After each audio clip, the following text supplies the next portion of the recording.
Danganronpa.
Perhaps.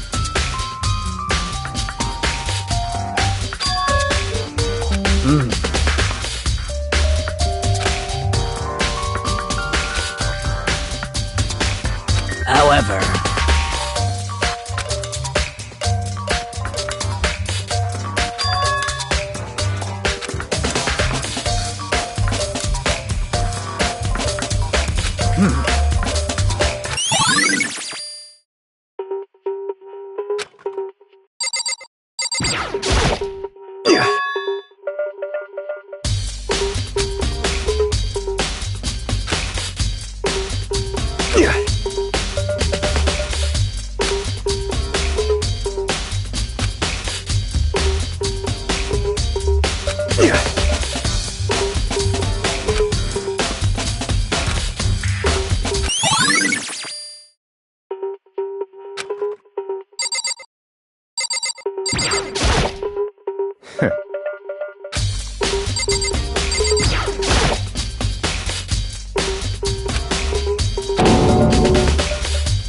Very strange.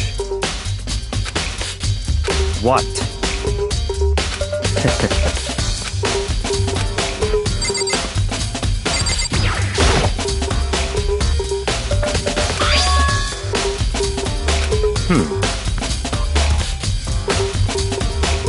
That's right.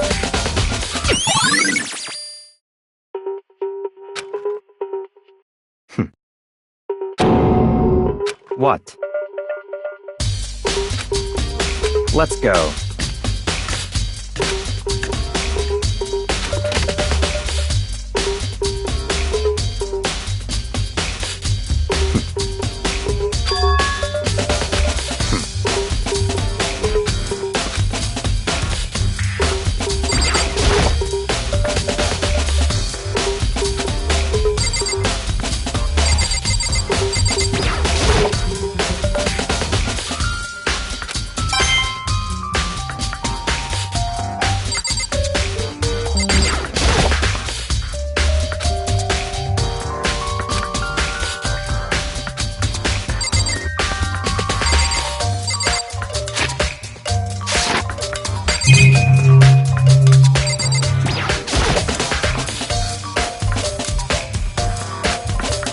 What?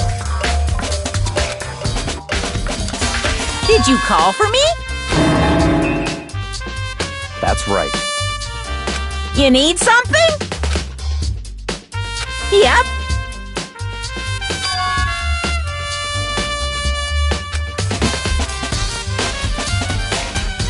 Unbelievable.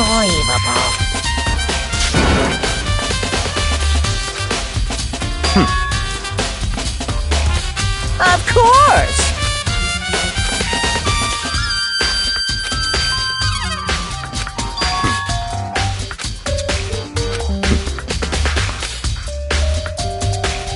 So, in other words, such ignorance.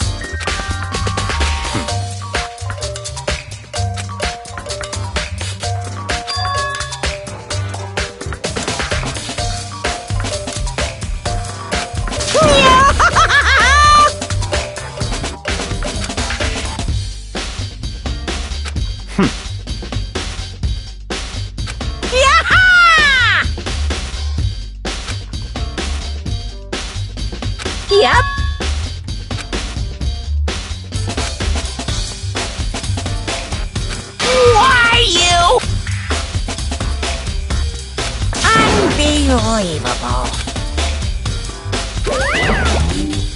That's fine.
What?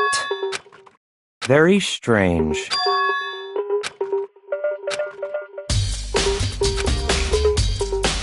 I see.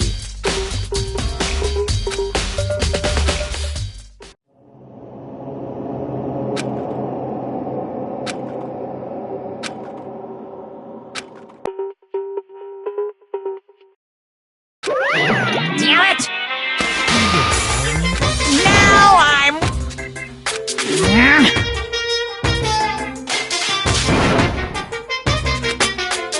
That's impossible!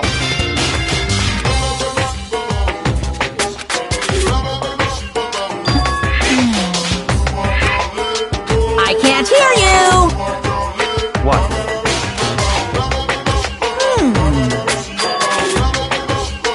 What?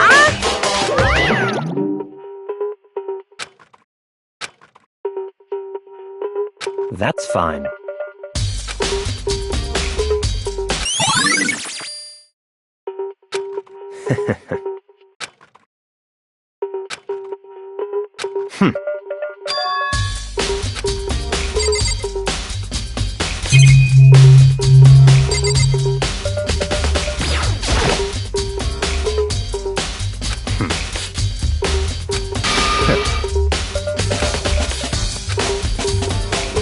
Don't make me repeat myself.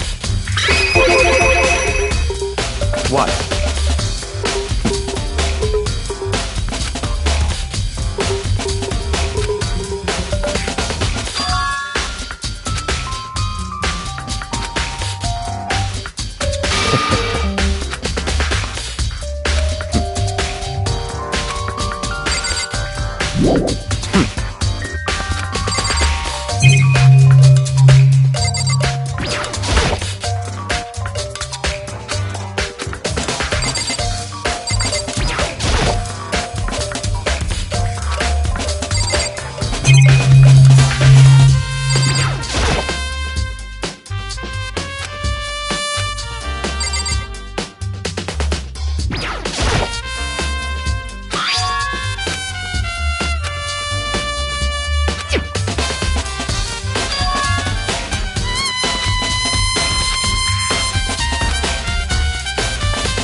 Don't make me repeat myself.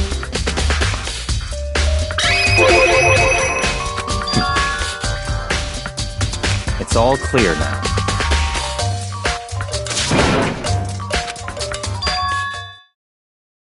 I don't have time to play with you. Please!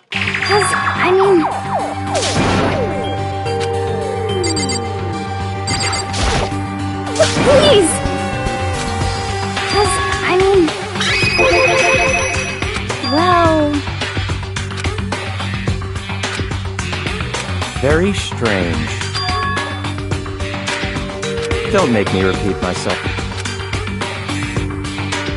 Yeah! Let's go.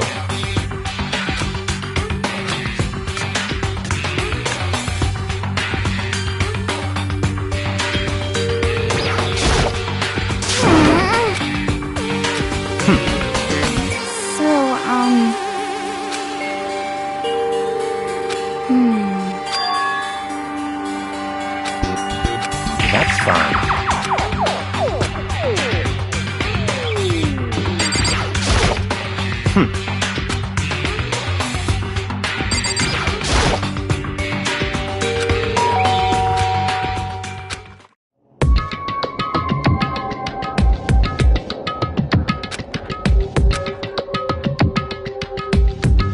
What? Oh, nothing. It's just that, Hina was really worried about you, holding yourself up in your room. Leave me alone. Yeah, sure thing. But, could you open up, just for a second? Won't allow it. Huh? I won't let Genocide Jack have control.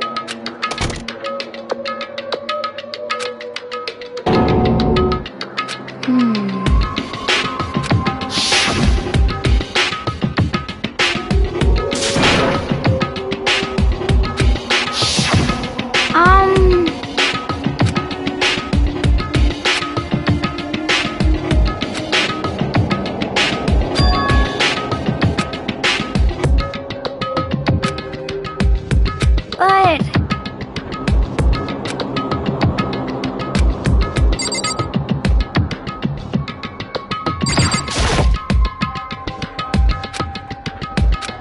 That's fine.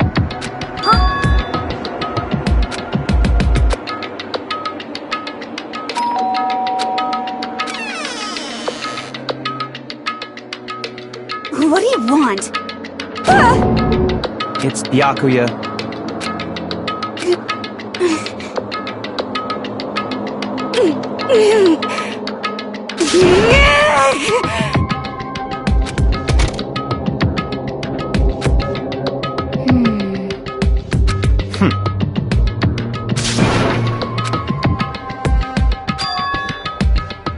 What? Stop talking. Let's go.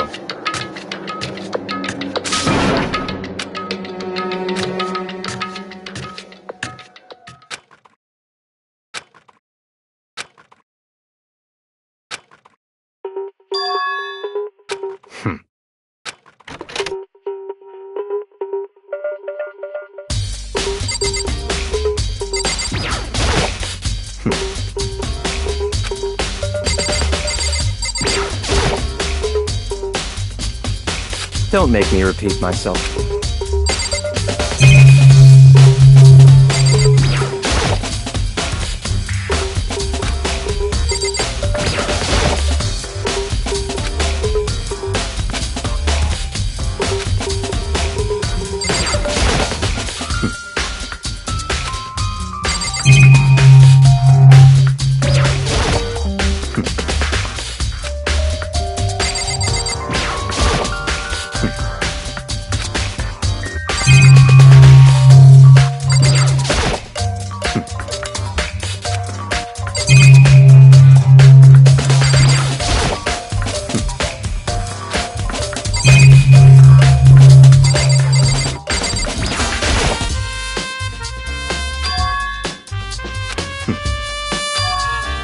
Let's go.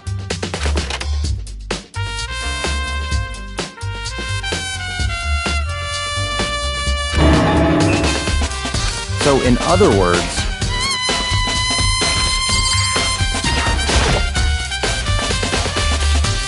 that's enough.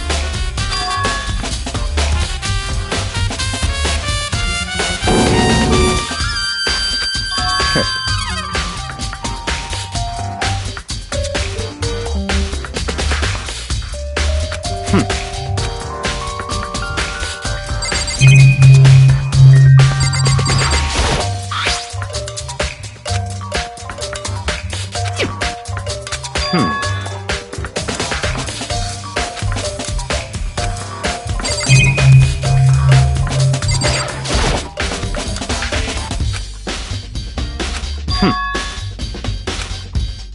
right.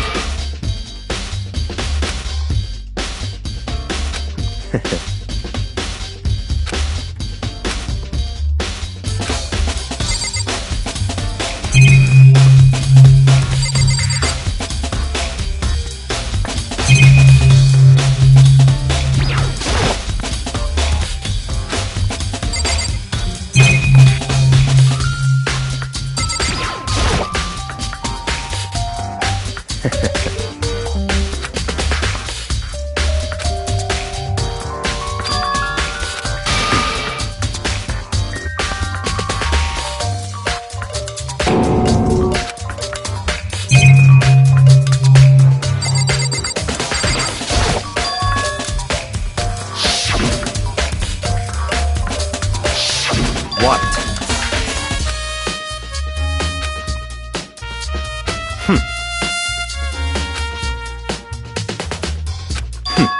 Interesting.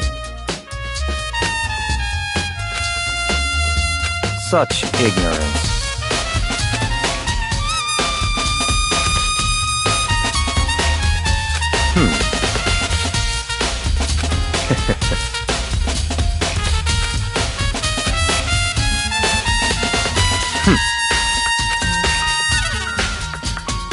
What?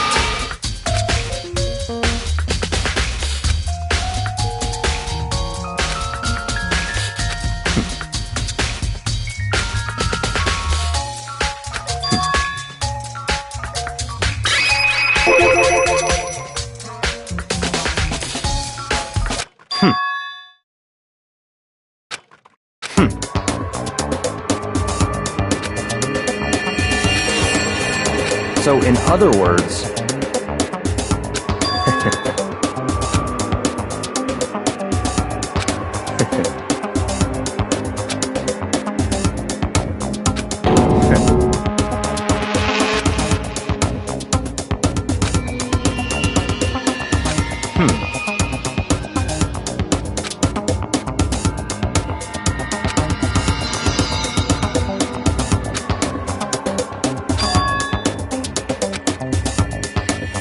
that's right.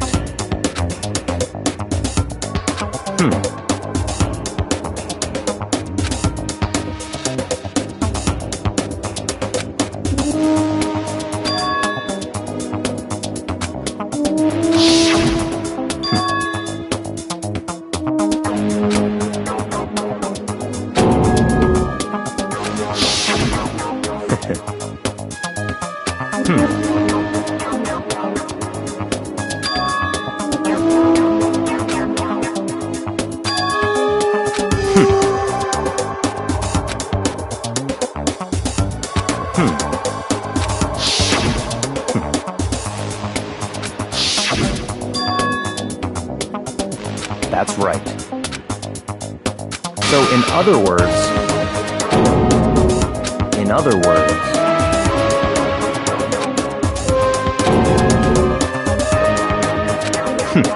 interesting.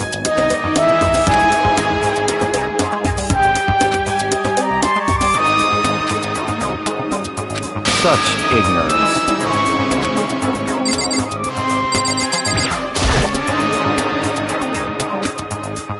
That's fine.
other words...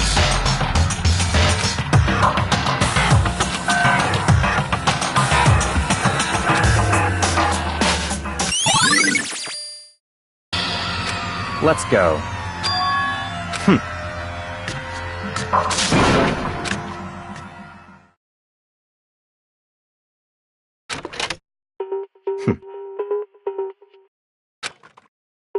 I don't have time to play with you. Goodbye.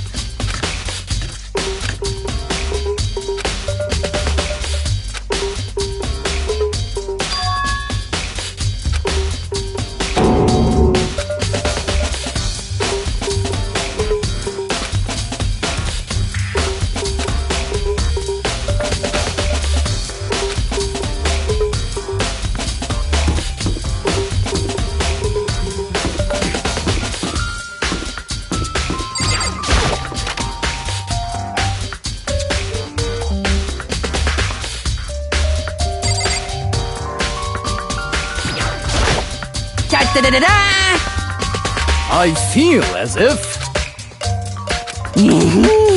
That's it! I'm sure of it!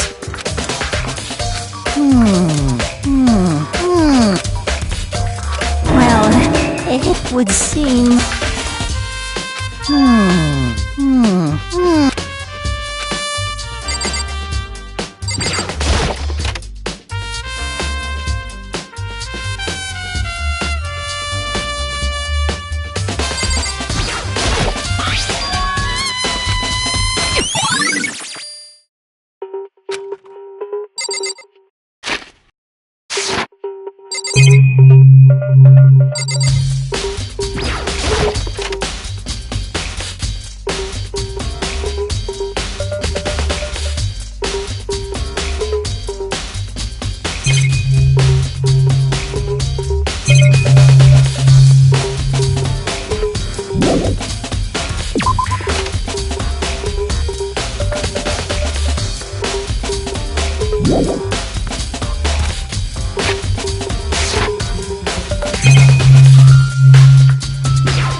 course.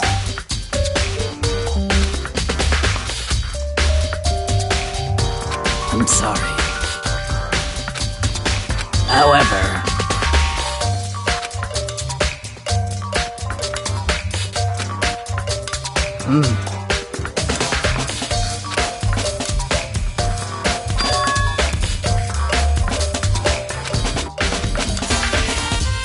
Of course.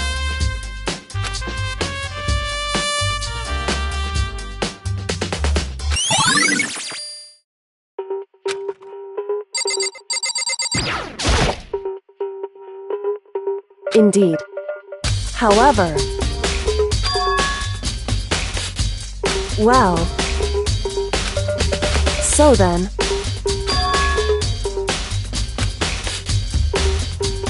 Goodbye.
Huh?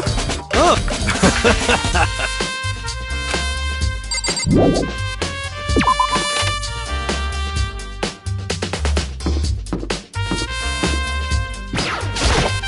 How unfortunate.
Yeah!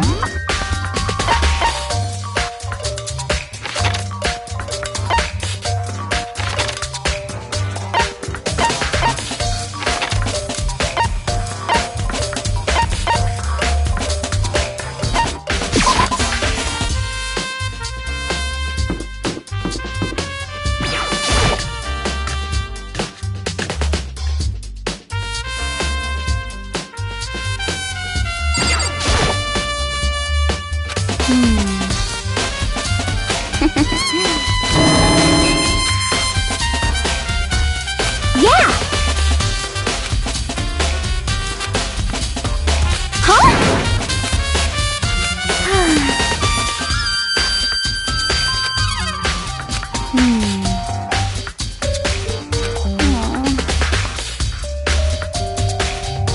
Well...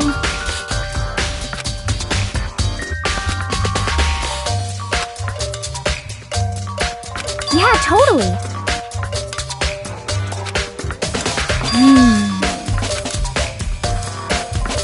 Ah!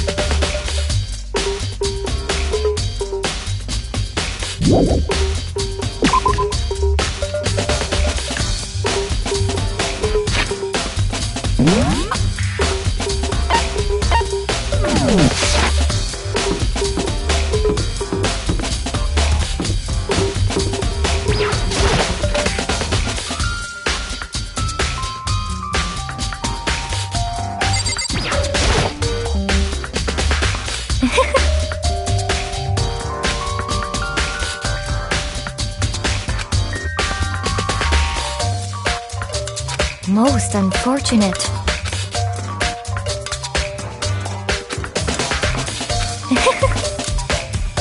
Actually... Indeed. What are you... Oh, I was just... Are you planning to go exercise, perhaps? What? How did you know? Because I can see a blue track jacket sticking out of that duffel bag you're carrying. Oh, you're right. Thanks. Well, I'd better get going. I'm kind of in a hurry.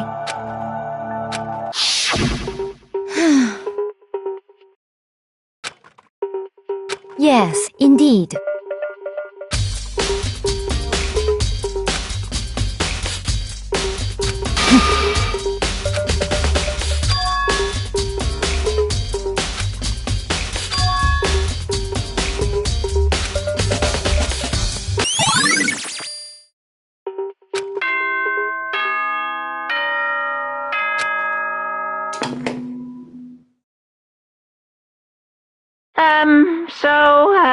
I'm getting tired of waiting. Shall we just plunge right in? It's the moment you've all been waiting for! The class trial! You remember where to meet, right? Please go through the red door on the first floor of the school. See you soon!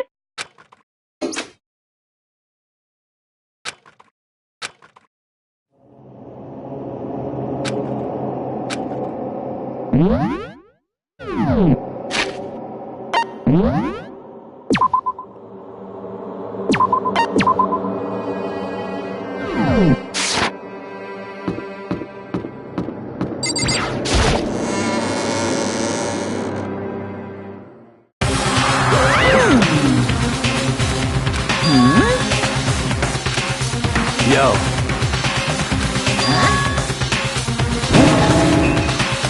Come on! What are you gonna do?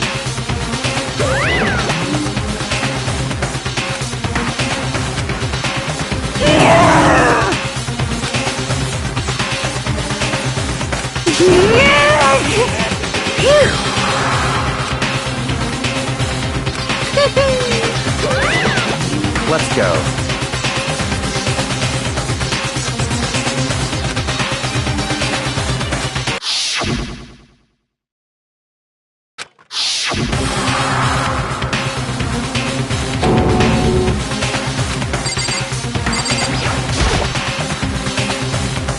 It's true.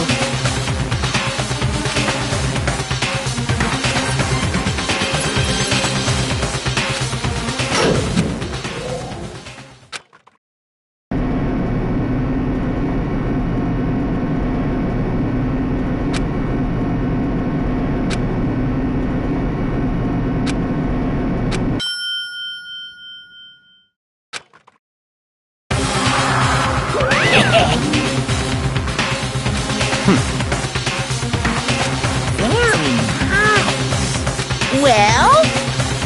Thrills, chills, kills!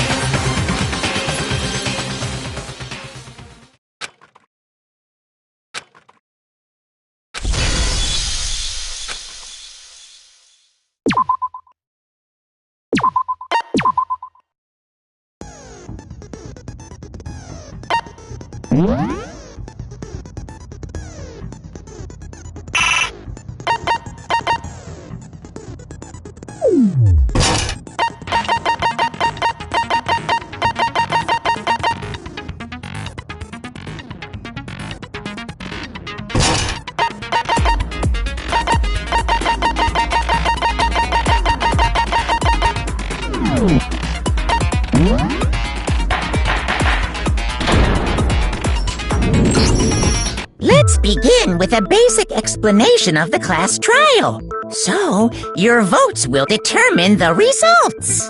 If you can figure out who done it, then only they will receive punishment.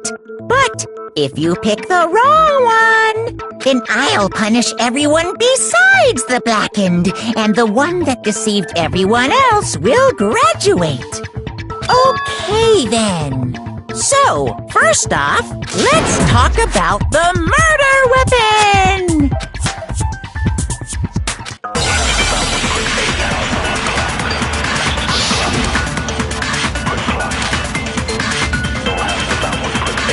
Chihiro's fatal injury. It appears it was a head wound. According to the Monokuma file, the killer used a blunt instrument. But what kind of blunt instrument could it have been? I bet it was an iron pipe. Interesting. That certainly would make for a powerful weapon. Poor Chihiro.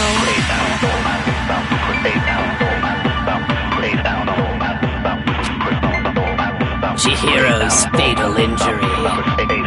It appears it was a head wound. According to the Monokuma file, the killer used a blunt instrument. But what kind of blunt instrument could it have been? I bet it was an iron pipe. Interesting. That certainly would make for a powerful weapon. Poor Chihiro.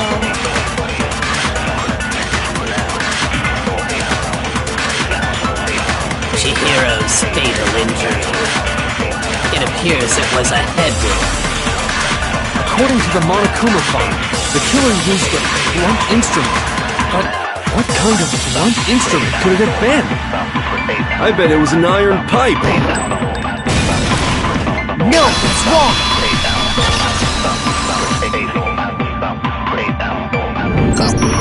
Can we agree that the object that dealt the fatal blow was the dumbbell, found at the scene of the crime? It was covered in blood, and there was nothing else at the scene that could have caused that kind of injury. And the wound on the victim's head is consistent with the shape of the dumbbell. As far as I'm concerned, there's no mistake and no room for doubt on this one. You looked at her head wound? Yay! That's so creepy! If you don't mind, I will proceed from here. Let's move on to discussion of the culprit.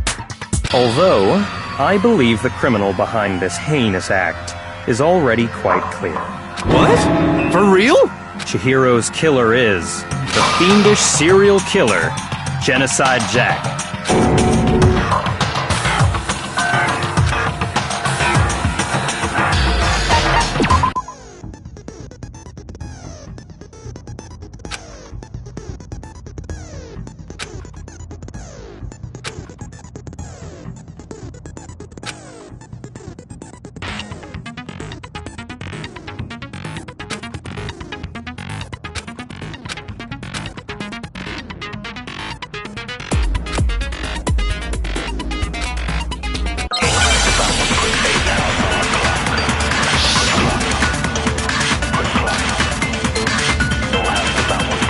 culprit is Genocide Jack. I'm sure of it. Case closed, as far as I'm concerned. But that's impossible! Why? What makes it impossible? Well, I mean, come on! There's just no proof for it. Hey, so, speaking of Genocide Jack, I don't know who that is!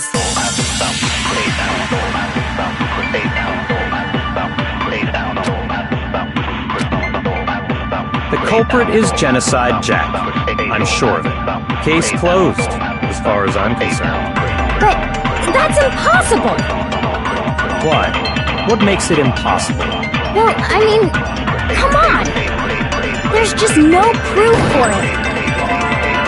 Hey, so, speaking of Genocide Jack, I don't know who that is!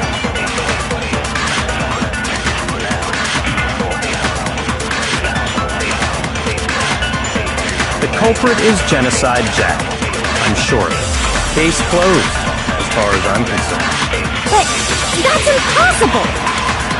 Why? What makes it impossible? Well, I mean, come on! There's just no proof for it. Nothing's wrong!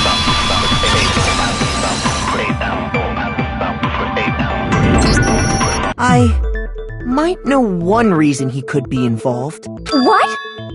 I found this file while I was looking around the archive in the library. I guess it's some kind of confidential file the police put together about the Genocide Jack case. What? That's kinda weird as shit, isn't it? What was something like that doing in the library? The why of it is probably more trouble than it's worth. So let's forget about that for now. More importantly, it outlines all the specifics of every Genocide Jack case in exceeding detail. According to the file, there appear to be two defining characteristics in every Genocide Jack case. The first is that a bloody message is found written at the scene of every murder. Oh, that's right. Boob lust. No. It's actually bloodlust. But more important is the other characteristic, and it's something that has never been made public. Never made public? What the hell is it? Why don't you tell them, Makoto?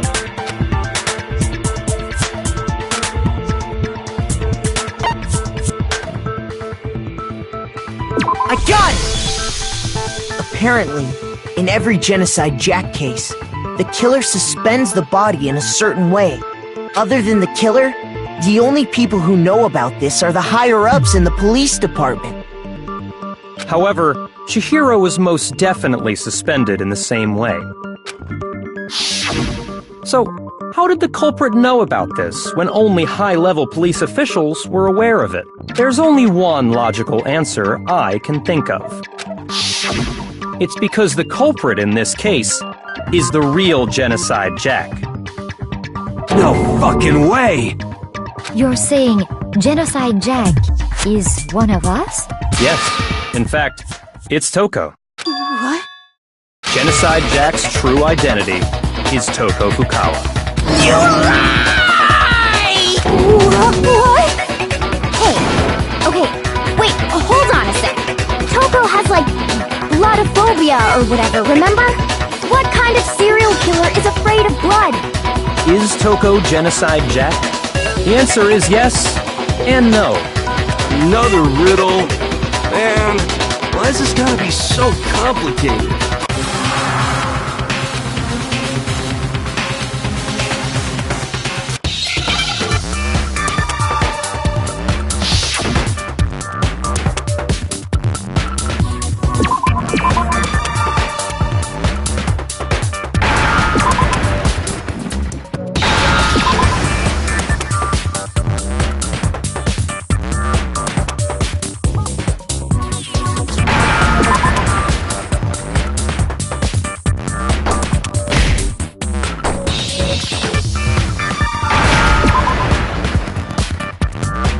Understand?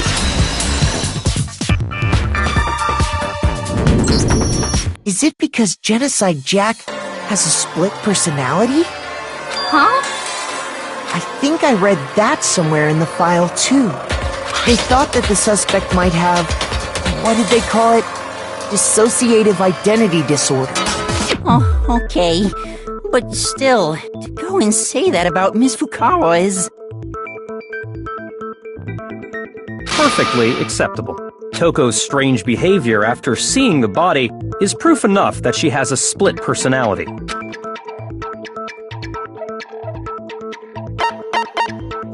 I got it! You're talking about how she started acting totally different than usual, right? That's right. Think back. She fainted when she saw Chihiro's corpse, and then, when she woke up...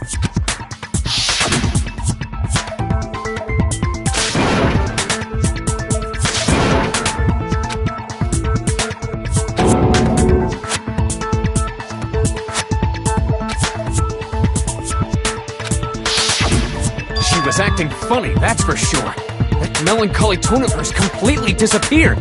Don't go assigning adjectives to my tone without permission. Not to mention, once she regained consciousness and saw Chihiro's body again, she was utterly calm.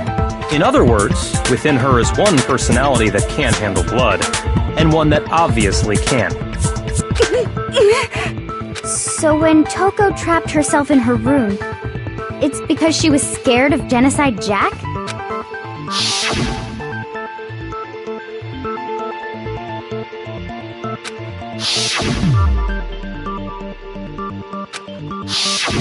The reason she locked herself in her room wasn't to keep other people from getting in. It was to keep her other personality from getting out. What?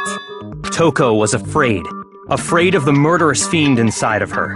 Of killing even more people. How? Yeah. How can you know all this? I do believe you misunderstood her. What she's trying to say isn't, how can you know all this? No. What she wants to know is, how could you tell them? Huh?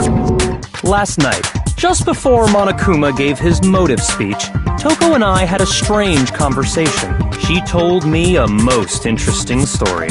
She said a murderous fiend lived within her, and she was afraid it could appear and attack at any time. And that trepidation is what's caused her to have such a bleak attitude. Isn't that right, Toko? This is all a lie. Right, Toko? You said you wouldn't tell anyone. What? You promised! I can't believe you lied! You have only yourself to blame. You came to me with your tragic little story. I didn't ask you to. This is the real world, not some romantic fantasy fairy tale. Besides, you broke your promise first. You said that as long as you were here, no matter what, you wouldn't let Genocide Jack kill anyone. But in spite of that promise...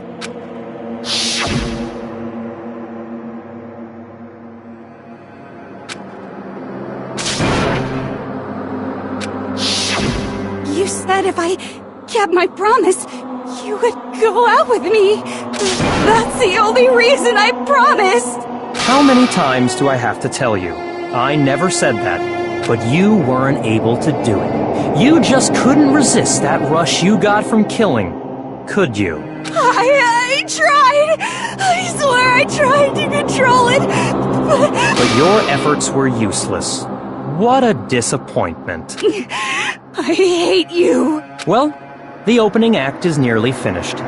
All that's left is to hear from the person in question directly. Person? You don't...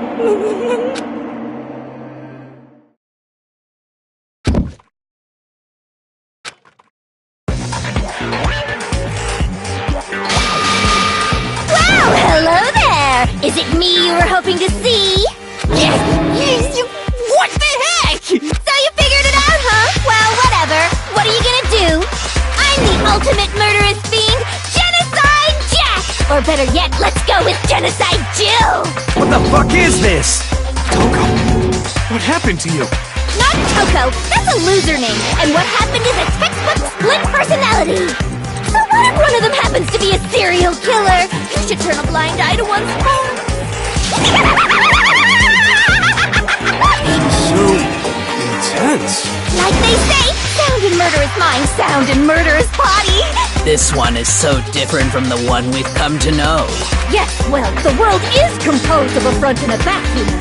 Just like how every inning has a top and a bottom, or how in the depths of every truth lives a little lie. Behind every dark and gloomy soul lives another that shines as bright as the sun!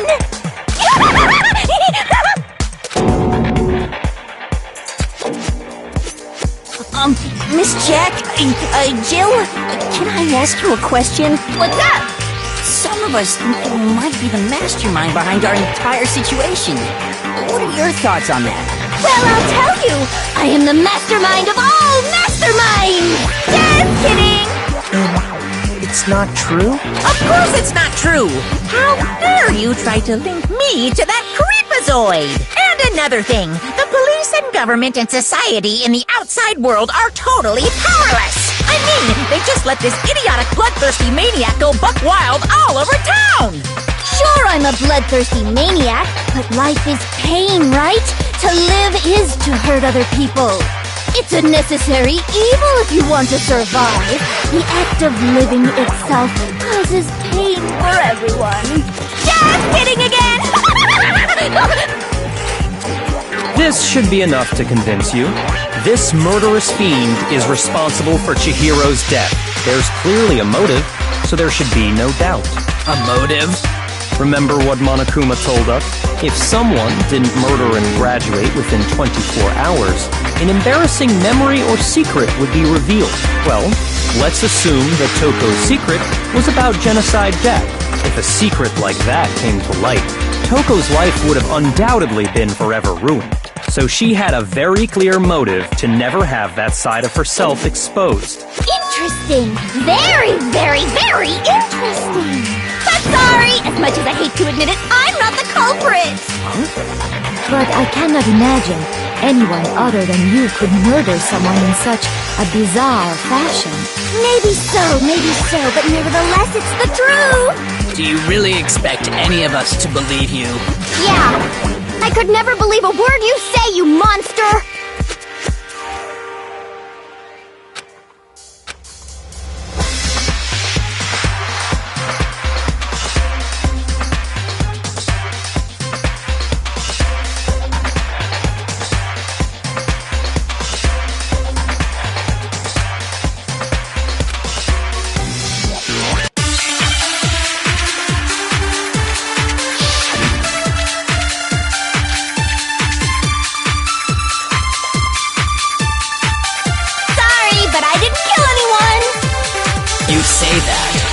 Really expect any of us to believe it?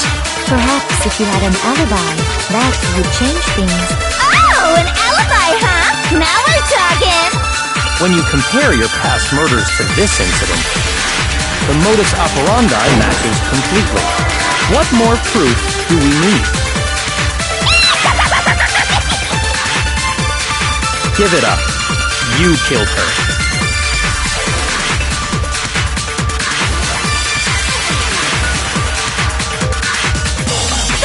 But I didn't kill anyone! You say that, but do you really expect any of us to believe it? Perhaps if you had an alibi, that would change things. Oh, an alibi, huh? Now we're talking! When you compare your past murders to this incident, the modus operandi matches completely. No, it's wrong!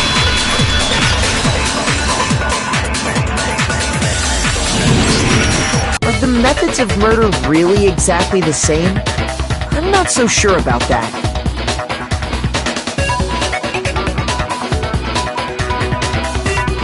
I think there's a slight difference between the Genocide Jack cases and this one.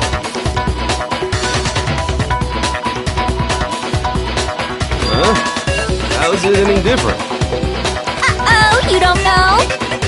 Well then, human garbage, let me tell you! I murder with passion and conviction. I consider myself a professional, and I have a very particular way of doing things. Imagine you go to a fancy Italian restaurant. They're very picky about the noodles, the sauce, everything. But what happened to Chihiro? It'd be like if that same Italian restaurant started using ragu or Chef Boyardee. This is no creation of mine! Let me rephrase that, in a way that maybe makes more sense. There are two clear differences between the Genocide Jack cases and this one.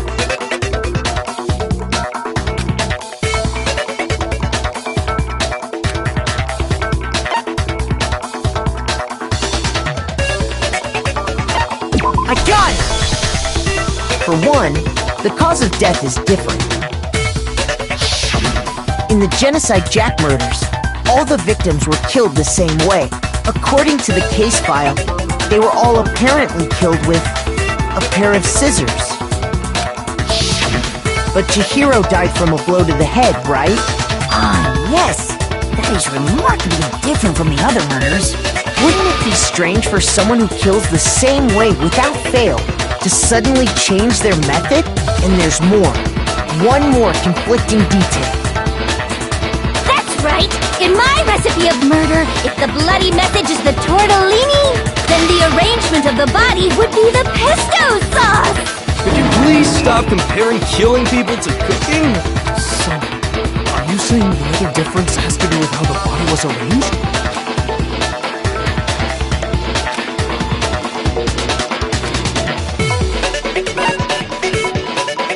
I got it!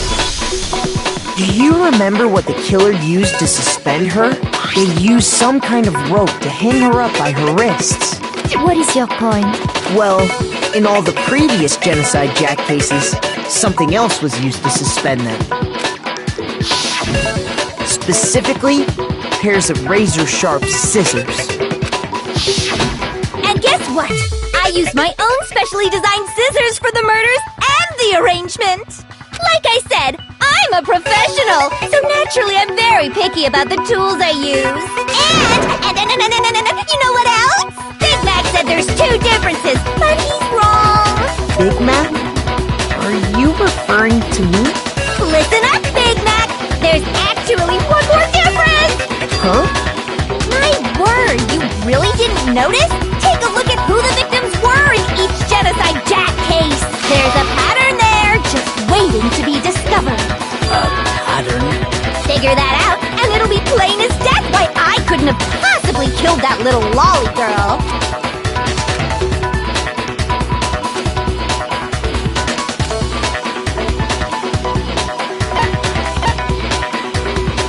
I got it! Is it because Chihiro was a girl? Bingo! Bullseye! Right on the money! What are you talking about? In all the Genocide Jack cases, all the victims had something in common.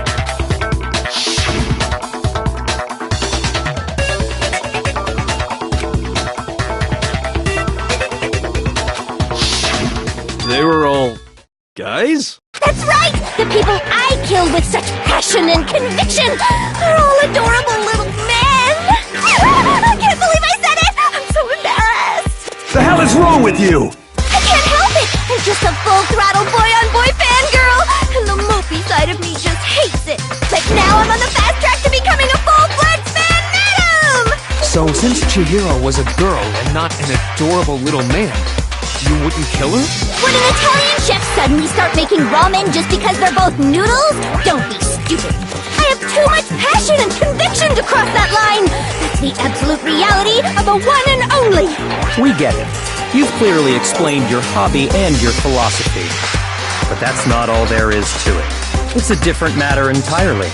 When you're forced to kill in order to survive. Quiet, lowly cur! Lowly? Cur? I would never kill for a reason as petty as mere survival. And if by some fluke I did kill to survive, why would I bother with the message and arrangement? It'd make me the obvious suspect! That does make some amount of sense. Plus, whatever reason I have for killing, I would never leave out my prized scissors. Who would go out of their way to use a big, stupid, heavy dumbbell? Maybe you used the dumbbell because you couldn't find any scissors in the school? Any scissors? I don't just use any scissors. I only use my own set of high-class, envy of the entire world scissors! Okay, whatever. There still aren't any in the school. Are you sure about that?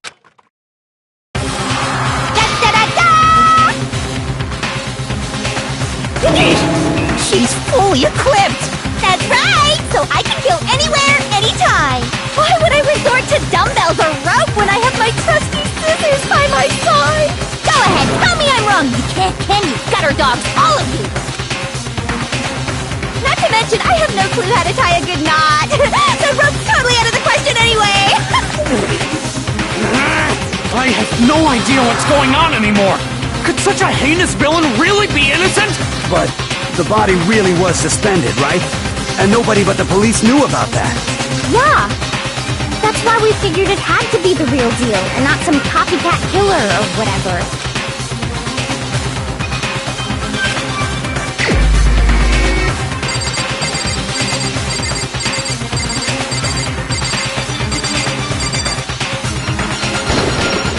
Here's my answer! Byakuya, it's possible you could have found out, isn't it? You'd have no problem gaining access to classified government documents or internal police records. Plus, you've already looked through the Genocide Jack file before this all happened, hadn't you? Are you saying Mr. Togami did it? Then, the reason he pushed the theory of Genocide Jack being the killer so hard was because he wanted to pin the crime on her. So, he rearranged the scene to disguise it and make it look like I put my stamp on it! The adorable glasses man was behind it all! Oh, I'm on fire! Well, Byakuya, what's your response? I see. So now the suspicion falls on me. Then I must ask, when would you say I began acting suspicious? Surely you must have an answer. Looking back and thinking about it now, the way you were acting right before we discovered the body was a little strange.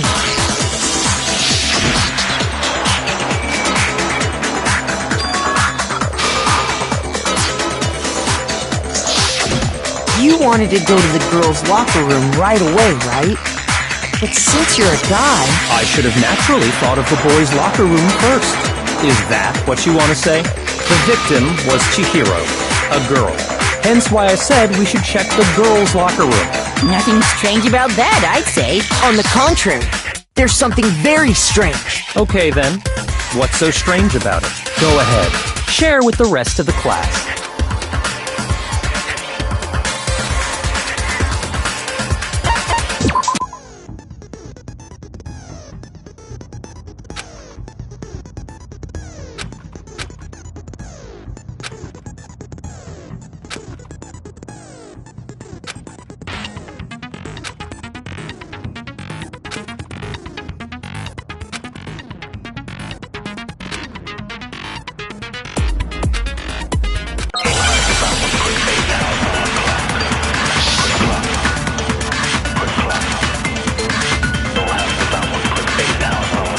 So, you said Byakuya was acting kind of weird before we found the body. But he was acting weird... how? If you're presented with the opportunity to check out the girls' locker room, You absolutely take it! That's a natural reaction for any guy! The victim was Chihiro, who was... No, it's wrong!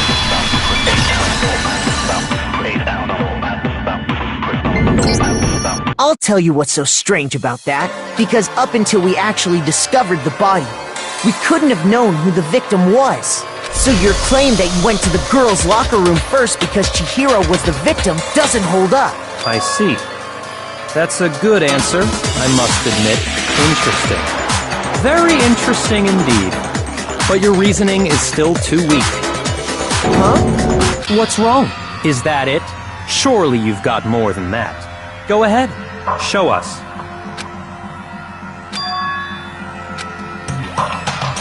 What's the matter? You're not finished already, are you? There must be more to it. There is. I think. There is more to it. Think about it.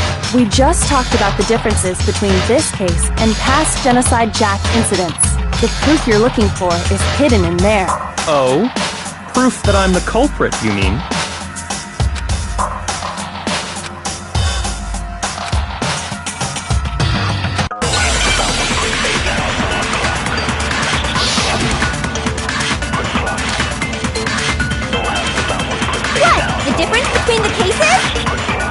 want me to explain it again? When I want to kill, I use my very own special scissors. And I use those same scissors to arrange the body. But Chihiro was suspended with... It was some kind of rope, was it not? That's right! It absolutely was! Then there must be something very fishy indeed about that rope. Hey, Byakuya, where'd you get it from, huh? I'd never seen that rope before in my life. Obviously, somebody else must have had it hidden away somewhere.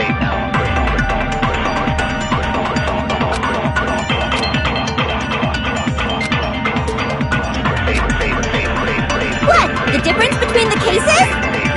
You want me to explain it again?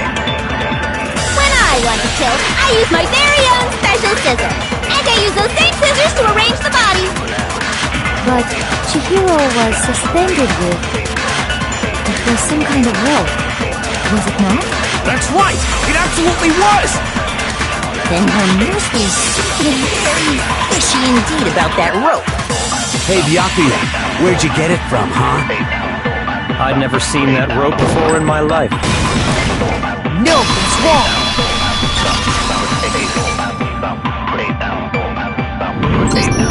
Actually, I'm pretty sure you have seen it before. Because, you see, that rope, or should I say, that extension cord? What? An extension cord? Byakuya, you've used the extension cord in the library more than once, haven't you? And the same extension cord that was in the library all this time went missing after the murder. And there's no way someone who uses that extension cord as much as you do wouldn't discover that fact. And Byakuya must be the one who took the extension cord. I can't imagine any other possibility. That's really what you think? Then your conclusion is something like this? I killed Chihiro in the girls' locker room, then hung her up and wrote that bloody message. I intentionally made it look like Genocide Jack was behind it. Is that about right?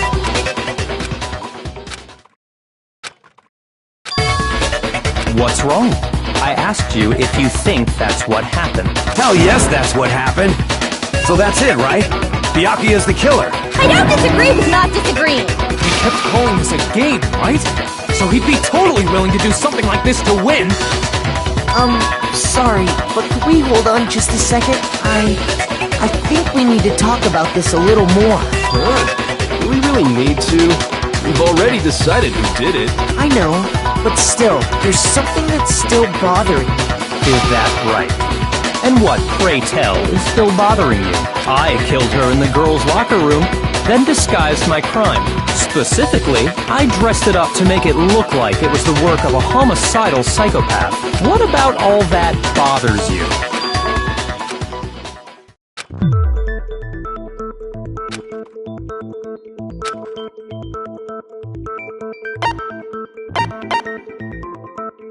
I got it! You say you killed Chihiro in the girls' locker room, right? But are you sure about that?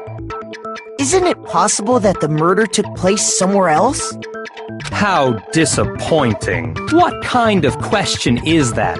Even in the world of disappointments, this is a true letdown. She was found dead in the girls' locker room. There is absolutely no question about that. How could the scene of the crime have been anywhere else? Well, I think it's entirely possible that she was killed somewhere else, then carried there later, along with the rest of the murder scene. The rest of the murder scene? That was awfully specific. Please tell me you have a reason for saying all of that. I believe I do.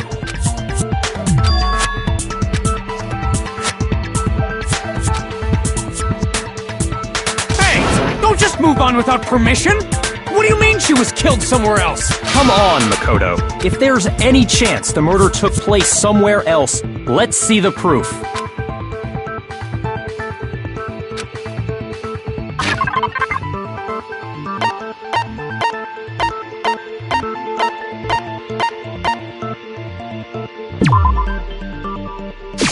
I got it!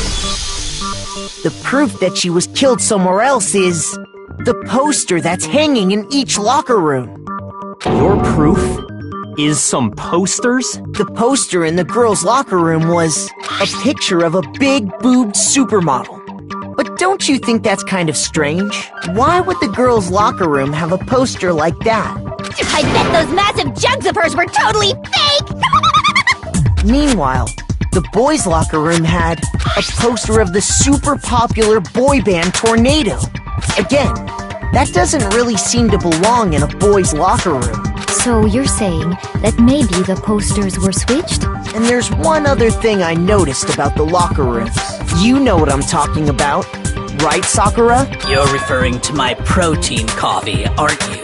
Protein coffee? While I was in the girls' locker room earlier, I spilled some protein coffee on the carpet, but I noticed that after the murder, the stain had been totally scrubbed away.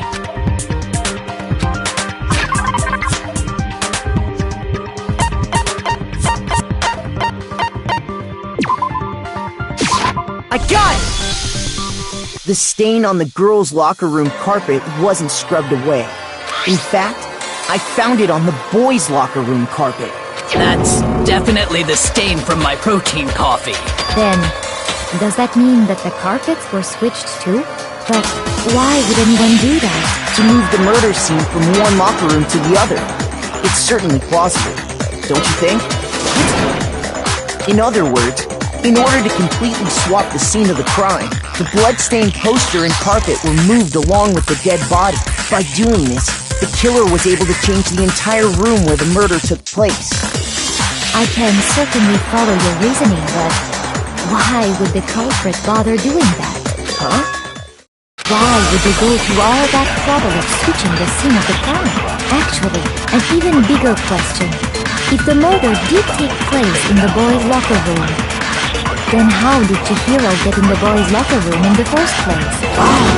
To get into the locker rooms, you have to swipe your e-handbook across the card reader device, but Chihiro's handbook should have only allowed her access to the girls' locker room. She had no way to get into the boys' locker room to begin with. No, she did have a way, and I can tell you what it was. I highly doubt that. Shut up! I'm telling you, I know how she could have done it.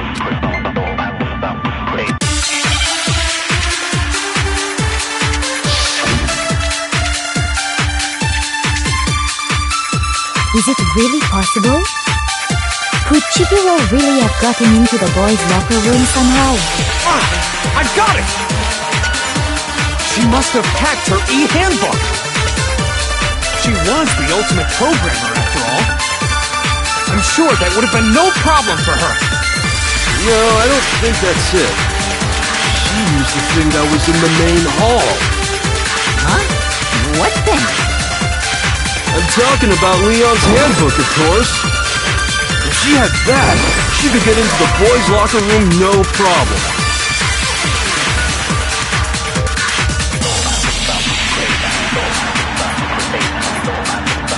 Is it really possible? Could Chihiro really have gotten into the boys' locker room somehow? I got it! She must have hacked her e-handbook! She was the ultimate programmer, after all. I'm sure that would have been no problem for her. No, I don't think that's it. She used the thing that was in the main hall. Huh? What thing? I'm talking about Leon's handbook, of course. No, that's wrong!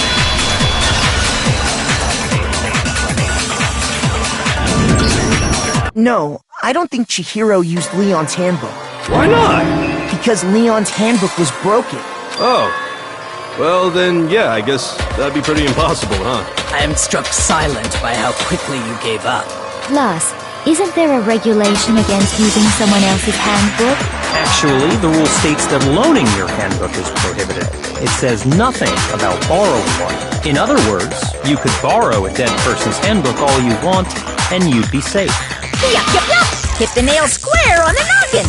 Of course, if it were broken, that wouldn't make any sense anyway. So then, she must have hacked hers, like I said. She used her ultimate programmer skills and... Psst! You can't fix an e-handbook! The instant you open one up, a security buzzer starts blaring! So, if she didn't use Leon's handbook, and she didn't modify her own handbook... Maybe Mr. Naegi's initial assumption is just... wrong? It seems like there's no way she could have got into the boys' locker room. So I guess so. Okay then, I vote for Byakuya.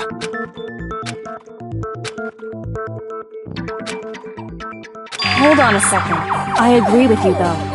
I think you're on the right track. What the... You finally decide to open your mouth and that's what you've got to say? There's no way she could get in the boys' locker room, right? So... Why are you so sure she couldn't get in? There's still one other way she could have gained access. What? What are you talking about? What other way is there? Well, to explain that, why don't we take a little break from the trial? I'd like you all to come see something. Wait! Just what do you think you're doing? Don't worry. This'll make the whole trial more exciting. I'm sure that thought must please you. Huh? It'll make things more exciting? Well, alright then. I declare an official class trial recess. Huh? For real? Now then, what is it you want to show us? It better not be boring or I'll be very unhappy. Oh, I have no doubt it'll meet your lofty expectations. So, shall we go?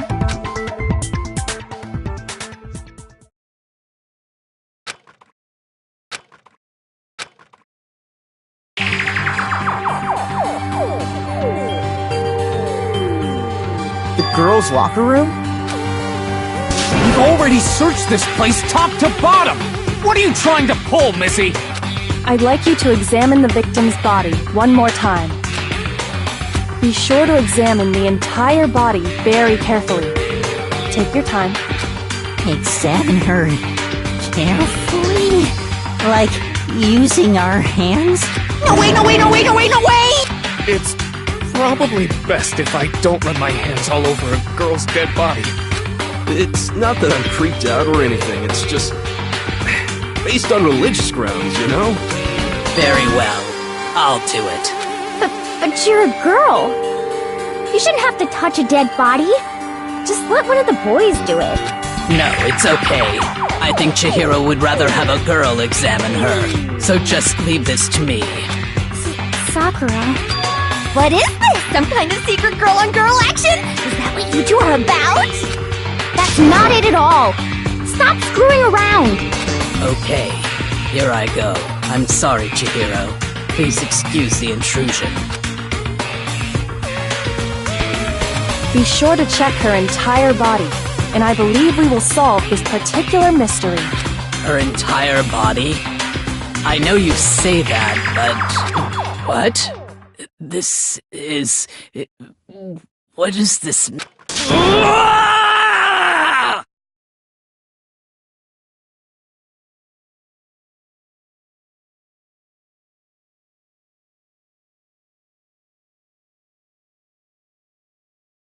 What is it? Not possible. It's not possible. This girl is what? Is a boy! Ah, I see. So she was actually a he. What?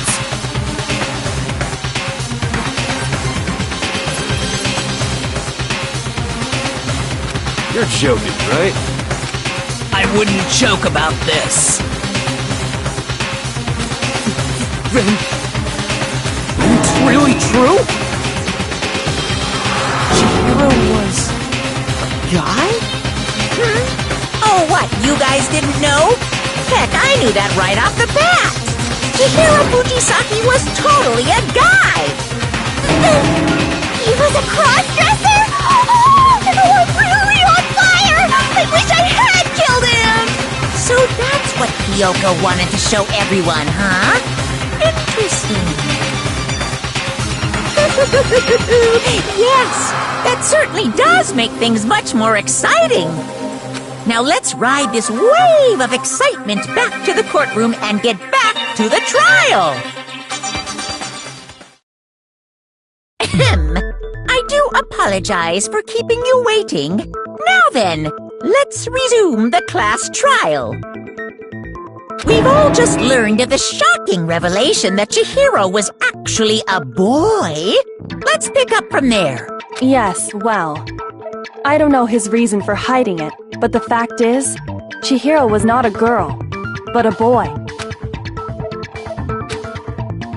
And because the victim was male, he would have had no problem gaining access to the boys' locker room. Assuming his handbook did, in fact, list his gender as male, then yes, that would be true. Of course his handbook said he was a boy. He dressed like a girl, but he was a boy through and through. So then, there should be no issue with Makoto's initial assertion. The victim was killed in the boys' locker room, and was then later moved to the girls' locker room.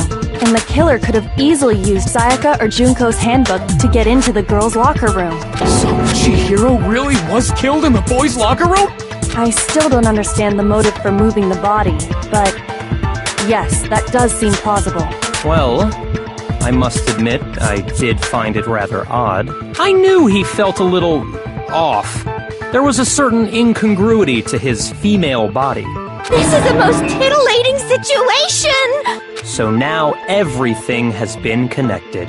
All the mysteries have finally become clear. Okay, well, connected or clear or whatever. We still think you're the killer, remember? Very interesting. This has become very interesting indeed. He's off in his own little world. What about you, Makoto? After everything we've learned, do you still think Byakuya's the killer? Well, without a doubt, Byakuya is the one that made Chihiro's death look like Genocide Jack did it.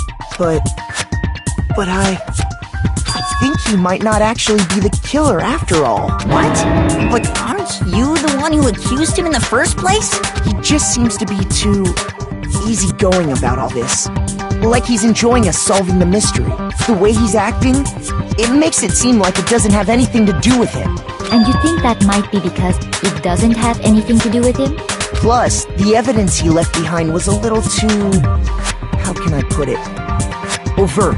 He consciously chose to use the extension cord, knowing it could connect him to the murder. At least, that's how I see it. And Byakuya, when you found out the murder took place in the boys' locker room, it seemed to rattle you. And then again, when you found out Chihiro was actually a guy, if you really were the killer, that stuff wouldn't have had any effect on you. So that's your thinking, huh? Well, it bothers me that you don't have more concrete reasons, but it's fine. I guess I'll mark it as correct for the time being. Mark it as correct? He's right. I am not the culprit. I just happened to come across the corpse in the girls' locker room and decided to alter it. Are you fucking with us right now? No, I am not effing with you right now. I'm telling you the truth. Well, I find it very hard to believe! Go ahead, find it very hard to believe. You're free to be executed along with the rest of us. If you're really telling the truth, then why? Why do you do that to his body? My reasons hardly matter right now. Uncovering the culprit is much more important, wouldn't you say? Now then, if it wasn't me, who was it? Well, I don't think I can say for sure without talking about it a little more. We're seriously gonna keep going? We're all good, aren't we? I thought it was clear Byakuya did it. No, I'm with Makoto. If there's any doubt whatsoever, we need to explore every possibility, because if we're wrong, we all die here. That's true. Very well then. I'm with you too. Damn straight. Count me in. Do you not have a mind of your own? Of course I do. What am I, an ant or something? Anyway, let's discuss this all as a group one more time. We still have time to make our decision. That's very true. Our lives are all on the line. Excellent. Then shall we resume our game of hide and seek?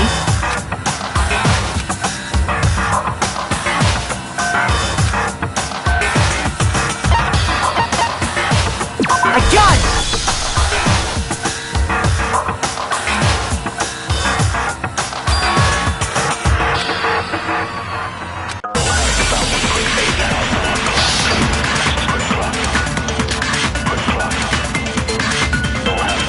Isn't there a single clue that might lead us to who did it? Well, clues are one thing, but did nobody get a look at the killer? sure if someone saw the killer, they would have said something by now. Perhaps someone saw the victim at some point. Even that might be enough for now. Yeah. All we need right now is any kind of new info. It's over. It's all over. You want to know who saw the victim? The killer. And only the killer. No, it's wrong.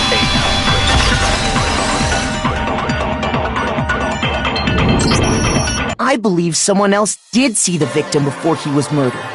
What do you think, Celeste? Now that you mention it, yes, I did see him. Huh? Really? Oh, but I suppose only Makoto knows about this. The rest of you had no idea, did you? That is why you're all making such ugly noises. Whatever! Just hurry up and tell us! It was last night, right before nighttime. I saw Chihiro in the dormitory warehouse.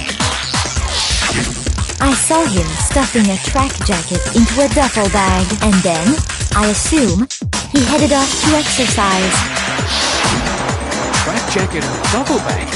But we didn't find anything like that at the murder scene. It seems likely that the culprit destroyed them to get rid of any evidence. And that is when he said something that struck me as rather odd.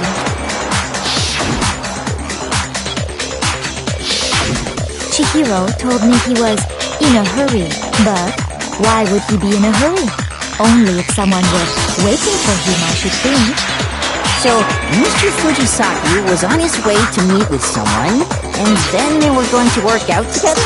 But Hina and I had invited him to exercise with us plenty of times, and he always declined. Probably because he was afraid you'd find out the secret he was hiding, right? Which means that conversely, he must have trusted whoever he was meeting with very much, enough, so that he was willing to risk his secret being revealed.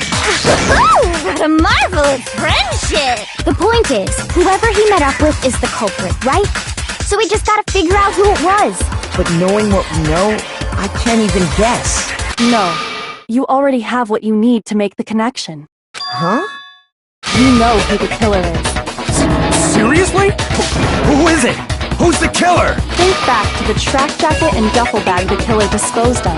Focus on the details of these items, and it should become obvious who was waiting for him. Are you sure about that? You really think we can figure out who did it based on 2 pieces of evidence that we don't have? Why? You want to track down some fingerprints or something? Even if we had the equipment for that, we wouldn't know how to use it. As was noted, the evidence is already gone. There's nothing to get fingerprints from. Maybe, but we can make certain inferences if we just take the time to talk it out. Easy for you to say, but fine. Celeste, did you notice anything special about the bag or jacket? The bag was just a normal duffel bag from the warehouse. All the bags in there are the same, so I can't imagine what would make that one special. Well, if I remember right, there was a decent variety of tracksuits to choose from. Do you think there might be some connection between the culprit and Chihiro's jacket? Perhaps. Let's explore that and talk a bit more about the jacket we took.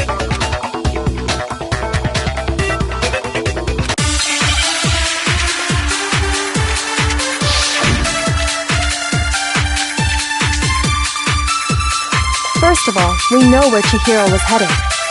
He was on his way to go exercise. So next we have to ask, why did he choose the specific tracksuit that he did?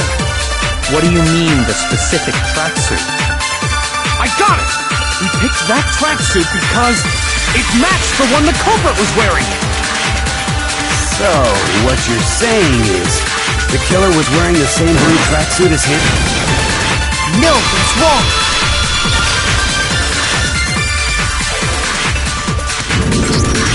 Hold on a second, Mondo. What did you just say? Huh? What'd I say? When Celeste testified a few minutes ago, she said...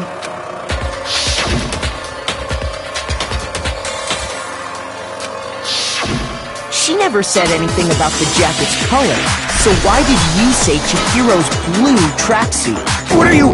You just... Hey, Celeste, what color was Chihiro's tracksuit? As a matter of fact, it was blue? And before we began the trial, did you tell anyone that? The only one I told about any of this was you. Then, Mondo, how did you know what color Chihiro's tracksuit was? Because I'm sure he saw the clothes at some point in the investigation. No, that can't be it. The bag and clothes were surely disposed of by the time we began our investigation. Then the only reason he could have known what color the tracksuit was is if he saw Cherry with it before he died! That's the only possibility! Cherry? Are you talking about Chihiro? So, how about it? Did you see the tracksuit or didn't you? Just by chance. I just happened to see it last night. He walked past me, and he was carrying the tracksuit in his hands. No, that can't be it either. According to Celeste's testimony,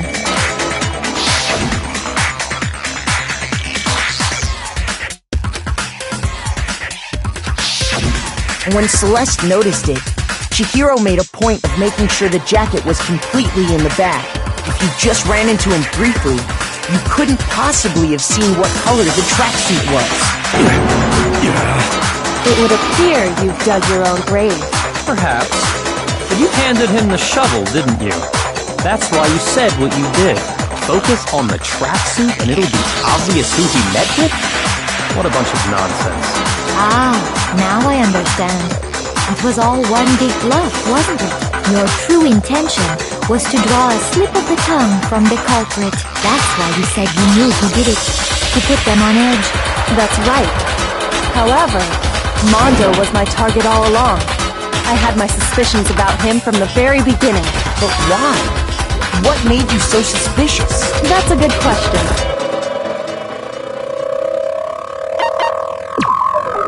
There was a certain turning point that tipped me off. Maybe you didn't notice it, Mondo, but you tend to refer to men and women differently. You only call guys dude. For girls, it's chick. And after he was killed, you happened to refer to him as dude. Once I picked up on that, it occurred to me that Mondo knew something we didn't. Did you notice such a tiny detail? Are you a witch? She's a witch! You're positively frightful! No. I'm not the frightful one. Not nearly as frightful as someone capable of murdering a friend. Mondo, was it really you? Did you really kill Chihiro? I didn't kill anyone! You've been all over me, judging everything I say, putting words in my mouth. What gives you the right to treat me like a goddamn criminal? Yeah! He would never do something like that! This is a false accusation! It's true. My reasoning on that is pretty shaky. That was fast. Well, this does present us with a problem. It seems we are all out of leads. My time has nearly come. That's what my little ghost friend is telling me. Oh yeah, that reminds me. Weren't you telling me you found some evidence? Really? What kind of evidence? Actually, now that I'm thinking about it here calmly, it might not be all that relevant. Jeez, does your confidence just get up and walk away? It's fine, man. Just tell us. If you really insist, that, here it is. What do you have there? It happens to be an e-handbook. I found it laying on the ground, so I scooped it up. I got it! We know Chihiro's handbook was missing from the scene of the crime, right? For a fact. For a fact indeed. I was totally sure I'd found it. Then it must hold some clue about the culprit, right? Well, that's what I was hoping. But it's busted. It won't even turn on. I imagine the culprit broke it to get rid of any evidence after the murder. That's odd. I didn't think the handbooks were quite so fragile. You're right. They're not. They're totally waterproof and shock resistant. It would take an awful lot to break one. And yet, this one does appear to be broken, as is Leon's, sitting useless in the main hall. For all your confidence, that is a remarkably high failure rate. Do you think there might be some kind of mystery in there somewhere? How precisely did the handbooks get broken?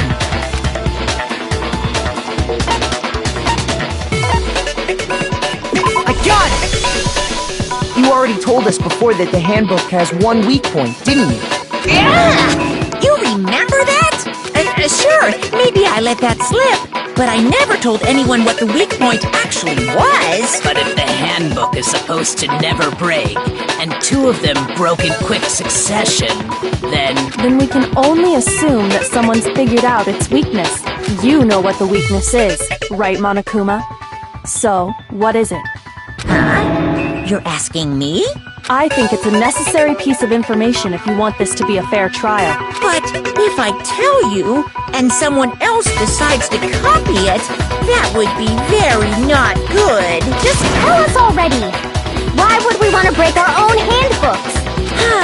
Oh well, I have a weakness for pushy demands. But you're sure you won't follow their example? Then allow me to make a special announcement. The weak point of my cutting-edge e-handbook is when it's exposed to high temperatures for too long, it will suffer a meltdown and totally break! I flippin' knew it! You knew it?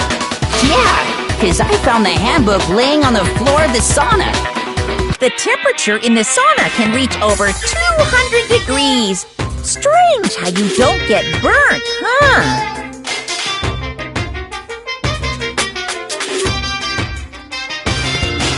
It's because as your sweat evaporates, it creates a cooling layer of air around your skin.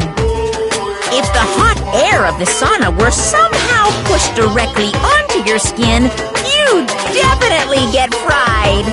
That layer of air would get blown away. That's why you may feel a burning when you move around. So when you're in a sauna, make sure to keep nice and still.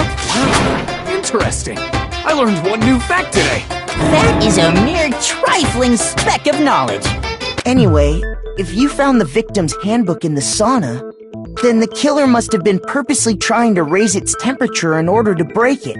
meaning the culprit somehow knew its weakness. But how'd they find out? Monokuma said he didn't tell anyone, right? Indeed. Quite the mystery. What if they found out by accident? What do you mean by accident? What if the killer took their own handbook into the sauna, not knowing its weakness, and it broke? They'd realize it was broken, of course, and it wouldn't be hard to figure out why. And once they had Chihiro's handbook, they knew they had an easy way to dispose of it. I won't say it's not possible, but who would have done something like that? I don't know of anyone who took their handbook into the sauna. I might know someone who did. Whoa! Seriously? I think the one who may have taken their handbook into the sauna was...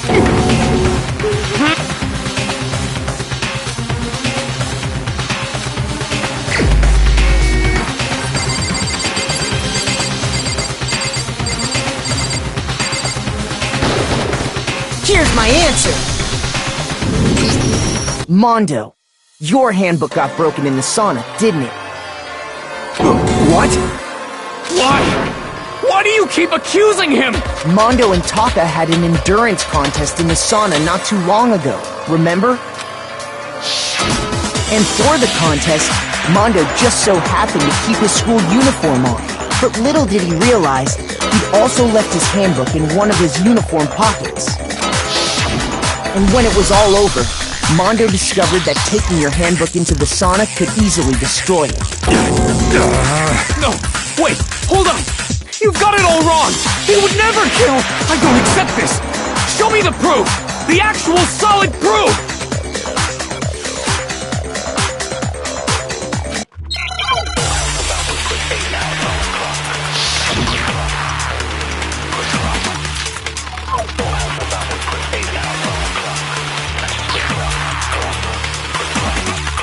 Let's test Makoto's assertion. If what he says is correct, then Mondo, you broke your own handbook. In other words, if Mondo's handbook is actually broken, then that proves that what Makoto said is right. Well, my goddamn handbook works just fine! See? Look! Makoto was wrong after all! Mondo wouldn't hurt a fly!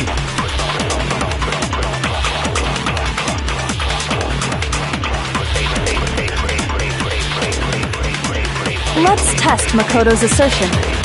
If what he says is correct, then Mondo, you broke your own handbook.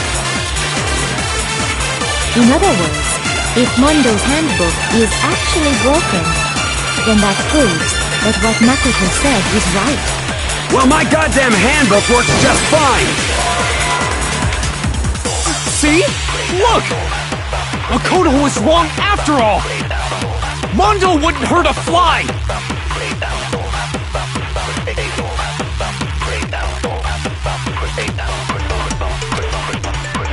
Let's test Makoto's assertion. If what he says is correct, then Mondo, you broke your own handbook. In other words, if Mondo's handbook is actually broken, then that proves that what Makoto said is right. Well, my goddamn handbook works just fine! See? Look! Makoto was wrong after all! Mondo wouldn't hurt a fly!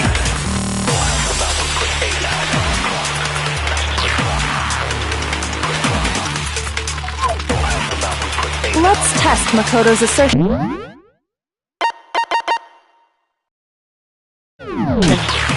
If what he says is correct, then Mondo, you broke your own handbook.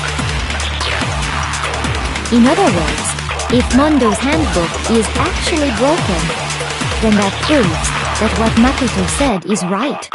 Well, my goddamn handbook works just fine!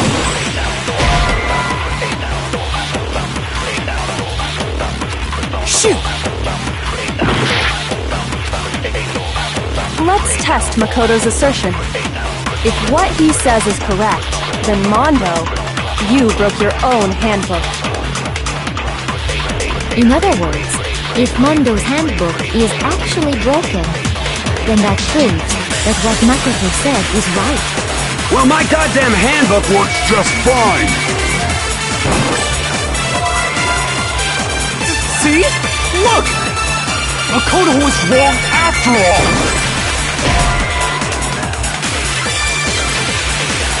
Shoot! Let's test Makoto's assertion.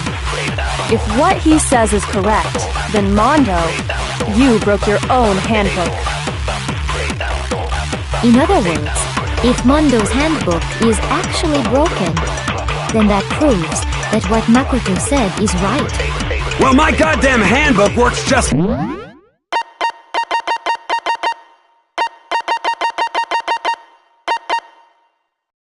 fine! See? Look! Makoto was wrong after all! Mondo wouldn't hurt a fly!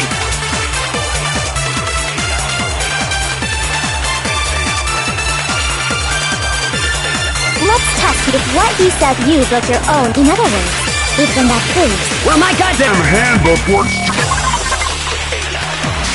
just fine! See? Makoto was wrong. Mondo wouldn't hurt a fly! Let's test if what he says you broke your own. In other words, if then that proves. Well, my goddamn handbook works just fine! No, that's wrong!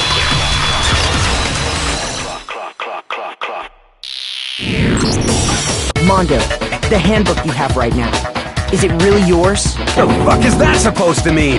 The broken handbook that was in the main hall, isn't that one actually yours? What the heck are you talking about?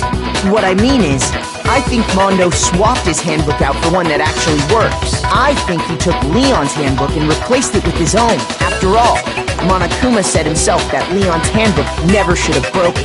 That's right! The punishment it suffered wasn't nearly enough to destroy it. So then, the broken handbook in the main hall is actually Mondo's, which would mean that the handbook Mondo has right now is actually Leon's, yes? But doesn't that violate the school regulation that says loaning out your handbook is prohibited? Well, Here's how I look at it. There is a rule about loaning your handbook to another student, but if they're dead, they're not a student. It's kind of a gray area, I admit.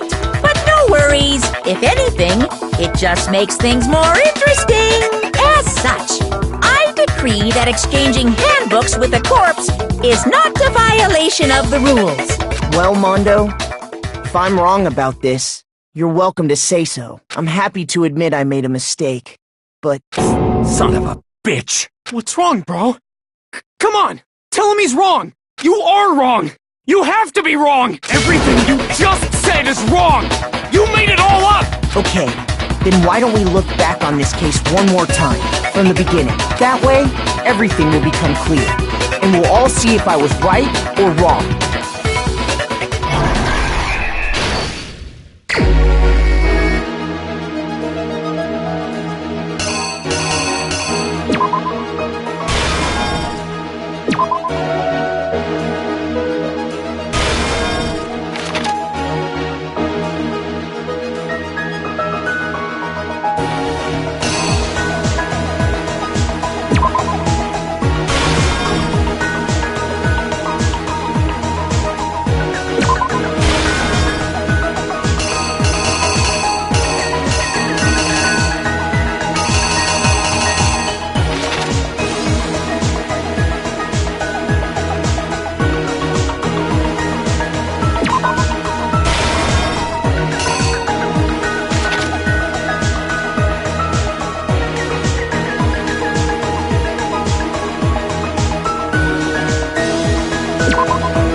Here's exactly what happened.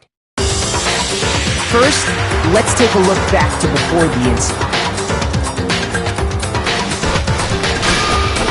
Last night, Celeste saw Chihiro in the warehouse, correct? At the time, she was apparently stuffing something into a duffel bag. That something was a blue tracksuit. You can confirm this, right, Celeste?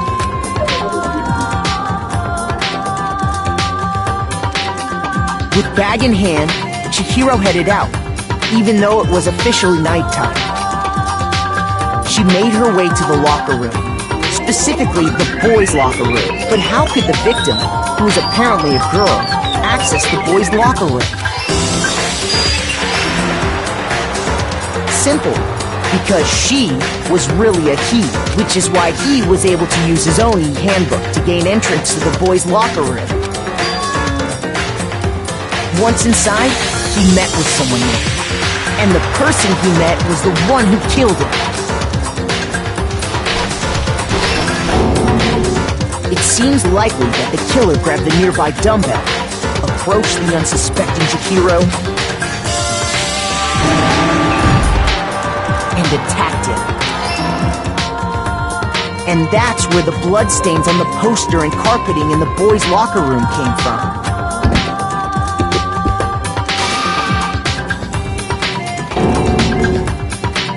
It was likely in the heat of the moment. The body was arranged, but the murder itself felt unclean. Which is why the killer hurried to try and hide the act. First, pulling up the bloodstained carpet,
removing the bloody poster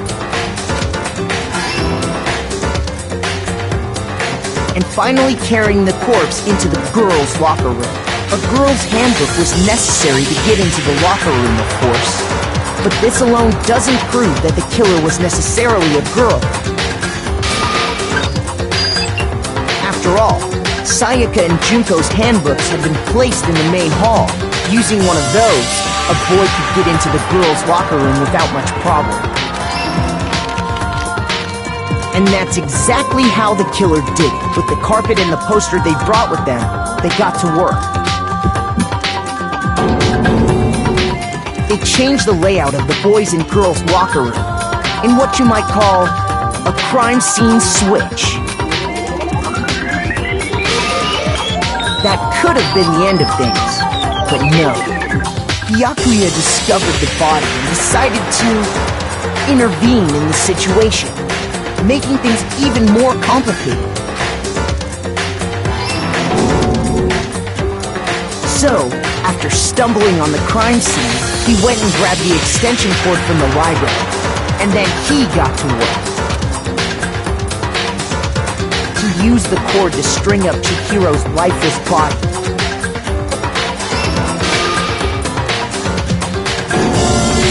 Then, using the victim's own blood, he left a grisly message there at the scene of the crime.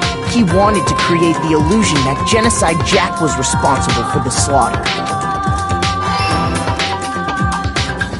And around the same time that Byakuya was putting together this facade, the killer, having already disposed of Chihiro's bag and other belongings, arrived at the sauna. There, they planned to destroy the last piece of evidence, Chihiro's handbook. And just as the killer expected, the steam sauna was enough to ruin the electronic gadget. Somehow, the killer knew that the handbook couldn't stand up to the heat of the sauna. And the reason they knew that is because the sauna had already wrecked their own handbook. And that's how it all played out.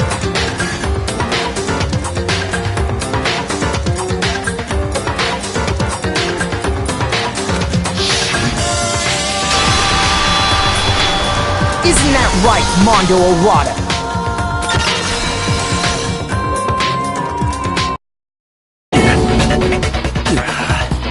Wait! No! This can't be right! Where's your evidence? Yeah! Where's your evidence? You need evidence! You need proof! Without any proof, you can't pin any of this on him!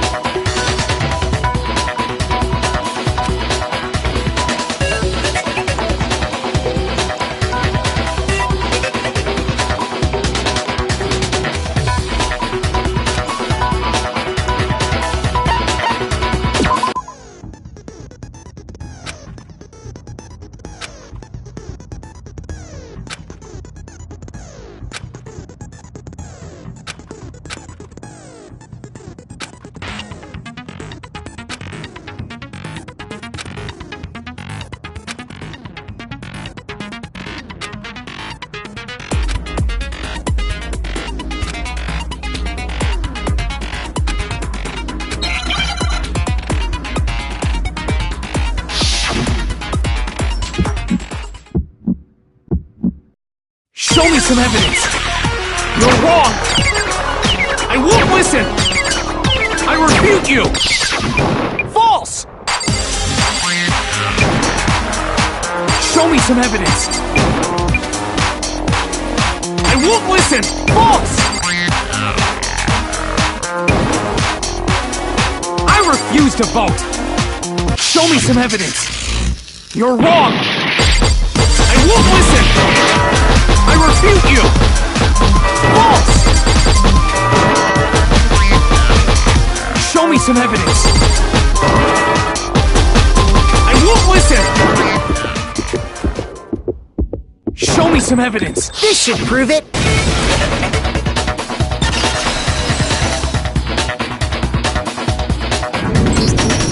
If my thinking so far is right, Mondo must have replaced his broken handbook with Leon's. In which case, we can just check each of our handbooks right now.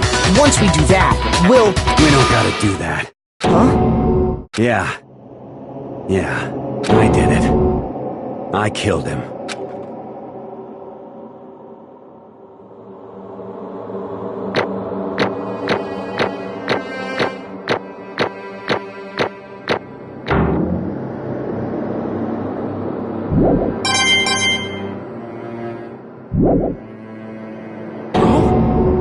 Bro!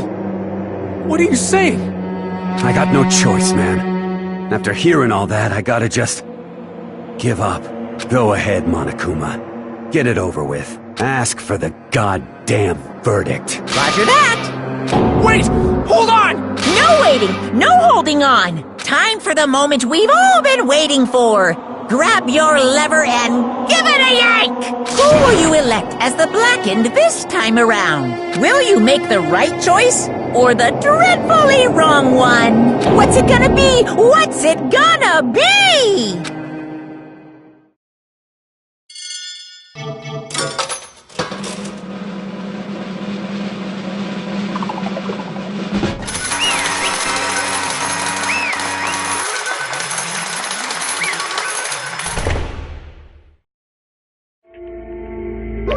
What?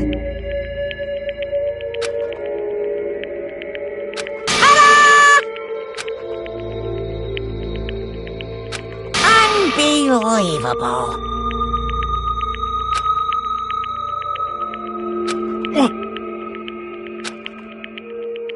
Sorry. What is this?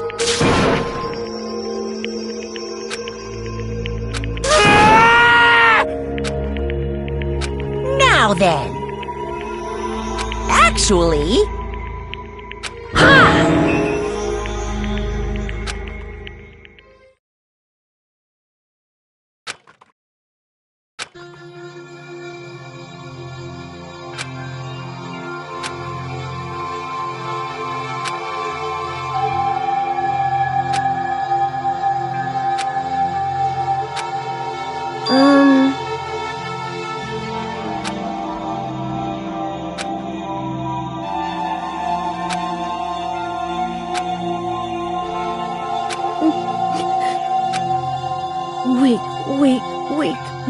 Weak.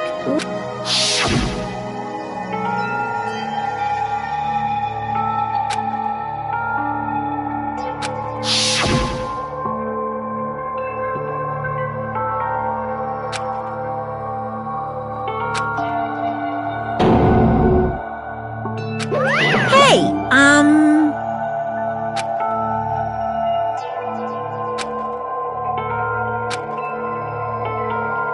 What?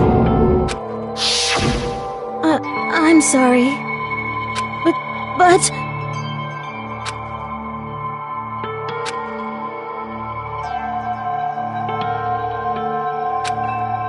That's right. I want to change.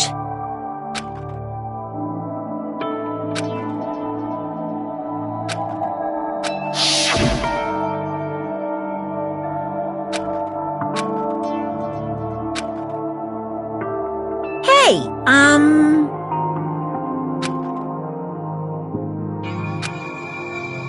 Yeah, that's right.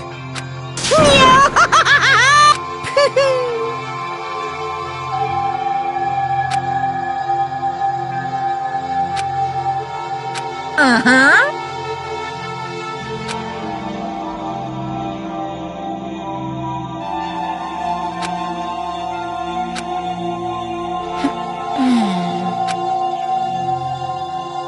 Correct.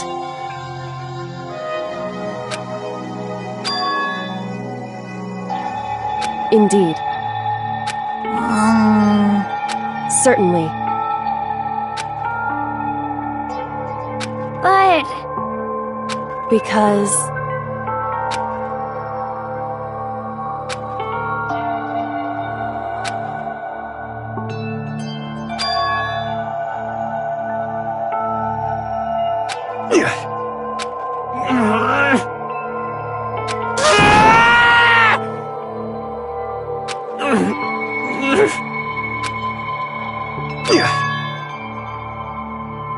I knew it.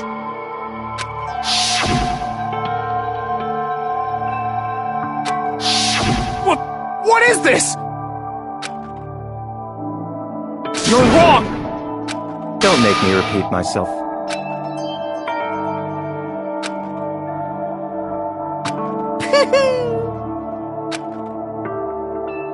Hey,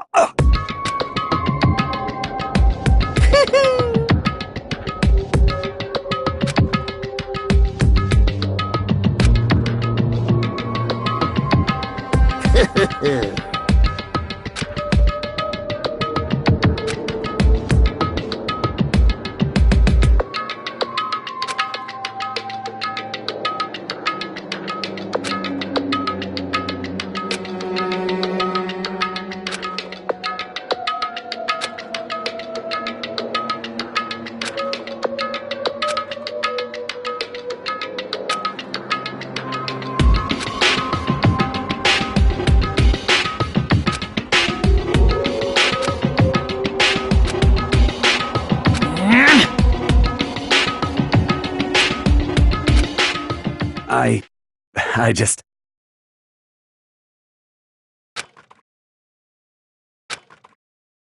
Don't fuck with me!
I'm sorry. Huh? But I want to change.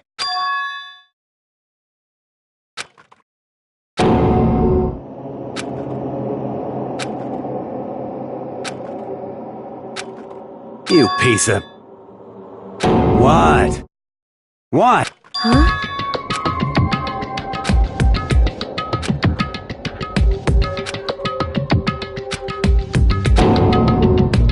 What? No!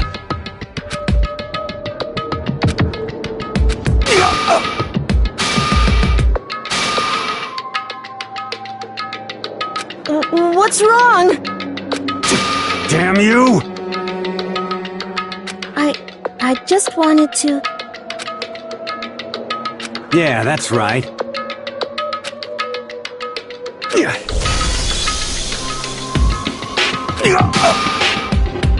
You son of a bitch!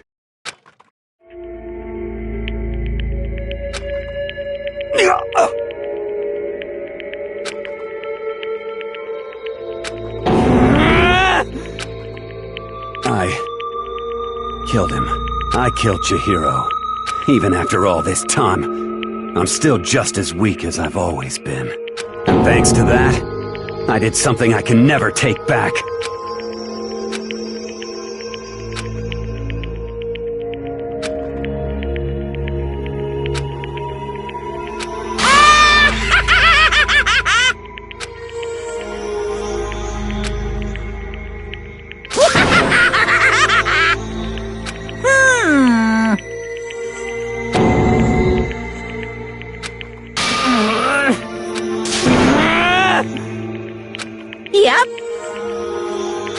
It can't be. Well now, well now, well now, well now. Ridiculous. Now then, I've prepared a very special punishment. Let's give it everything we've got. It's punishment time! Sorry, man. I couldn't keep the promise we made. From one man to another.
Naturally. Hey. However... What?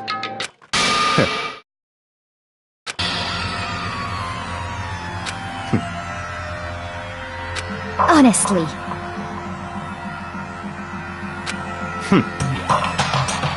There is nothing to be done.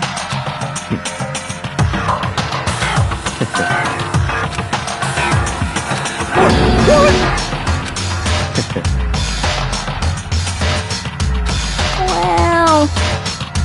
That's right.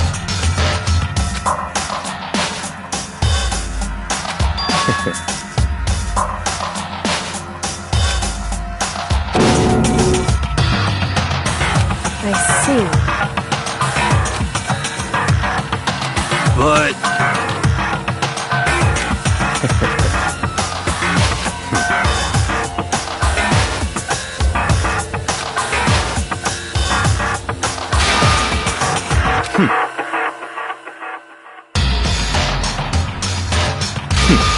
Interesting. Correct. Indeed. Hey. What's this? You...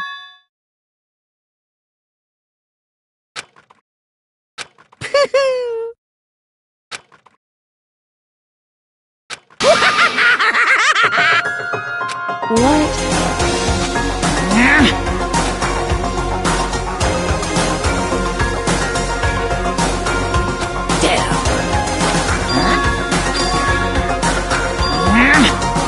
What the heck? Damn it!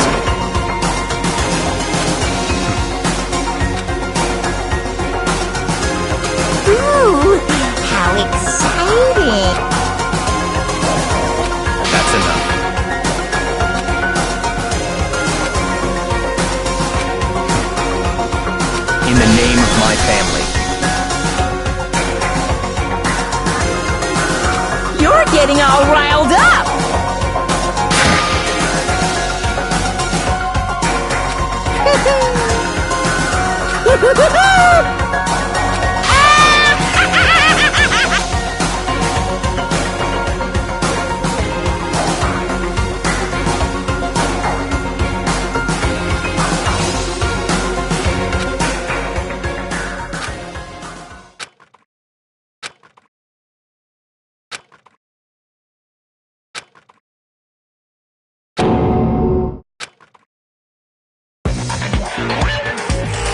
Well, anyway, like I was saying, this is a pretty good spot.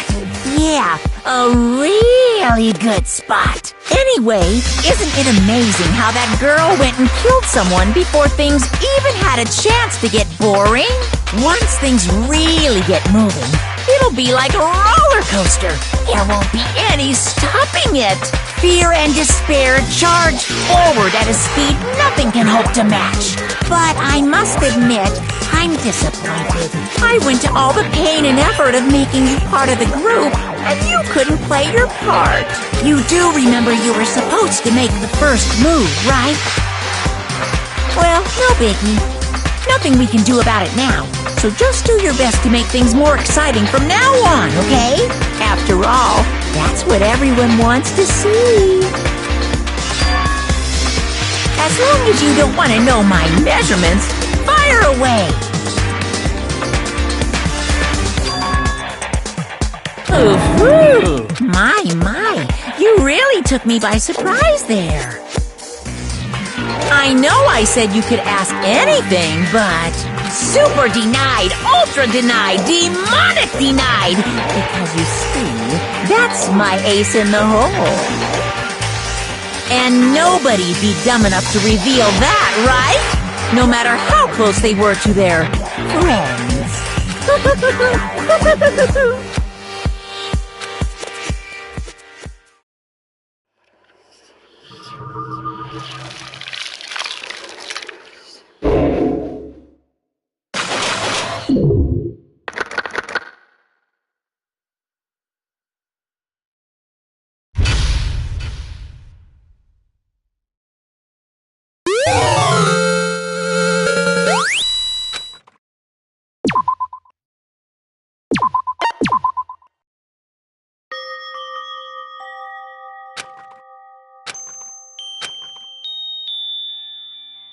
I know I shouldn't cry, but I've had enough. I can't take it anymore. Getting out of here anytime soon, it's impossible. I can't let myself think about how much I want to get out of here. If I keep thinking like that, I might decide to.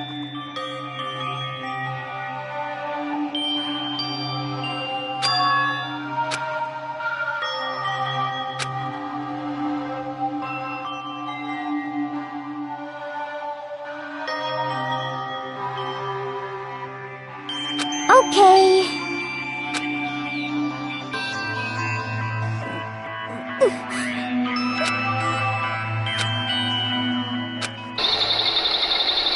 Huh? Huh?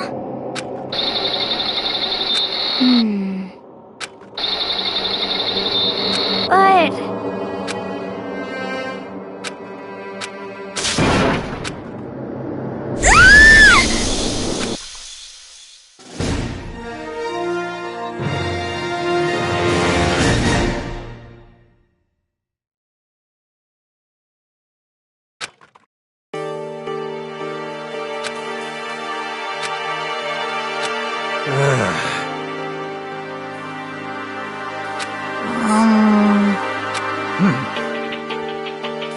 Oh.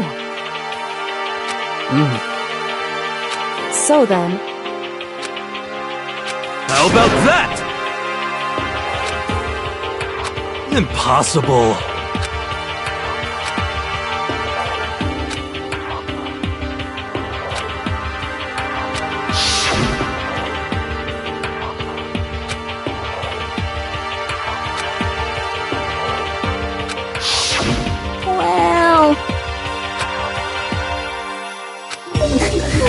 It's like...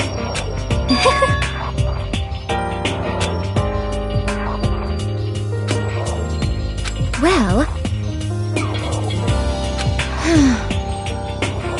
Is that okay?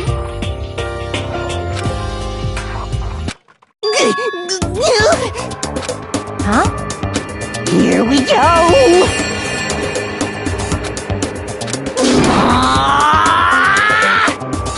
There is nothing to be done.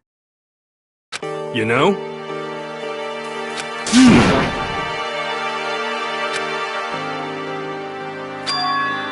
I'm right? Perhaps. Well then.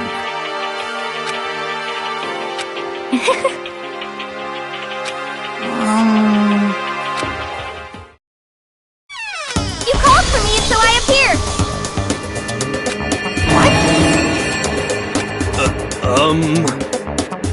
Yes! Aha!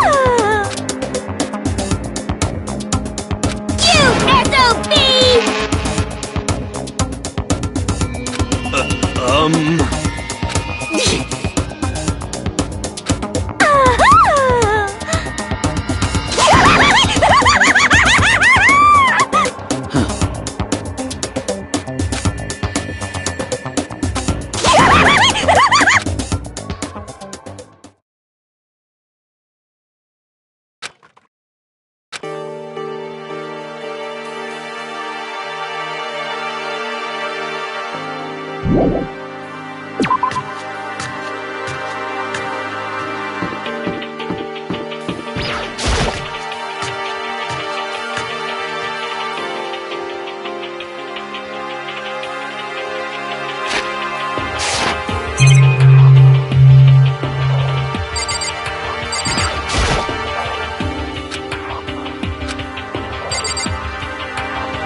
Let's see.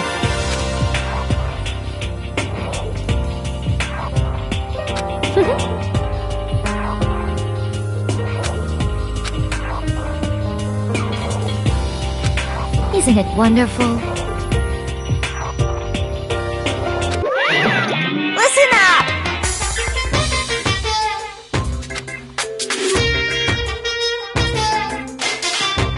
Ba-bum, ba-bum. So then... Too bad!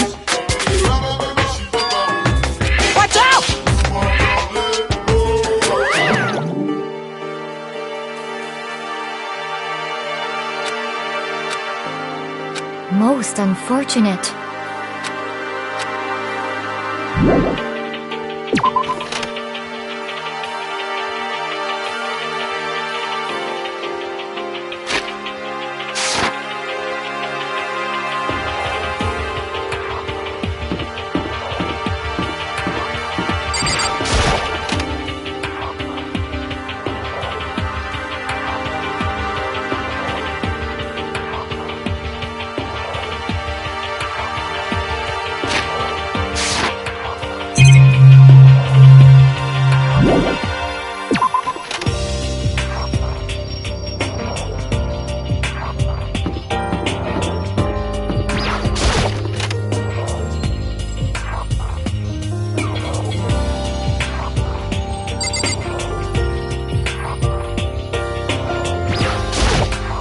So in the end...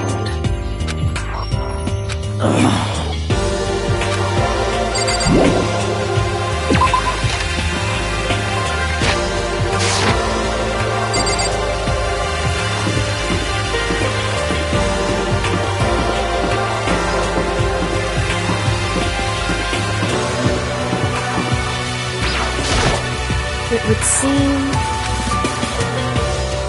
Whew.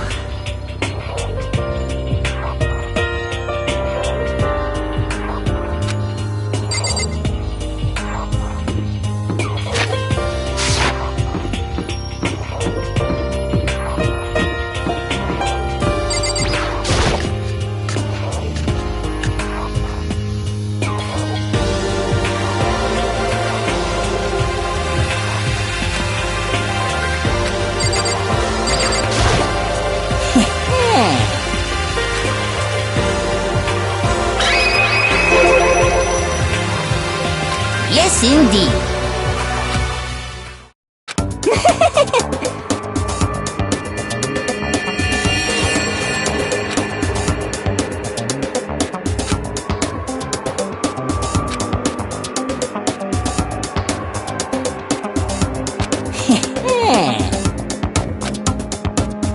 You know nothing! Yes, indeed.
Watch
out!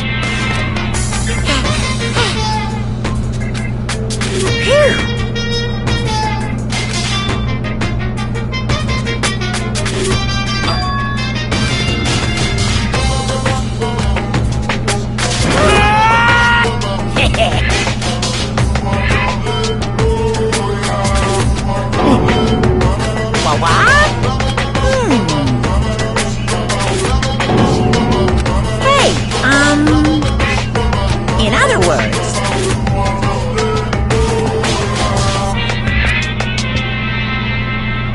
you guys?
Seriously excited!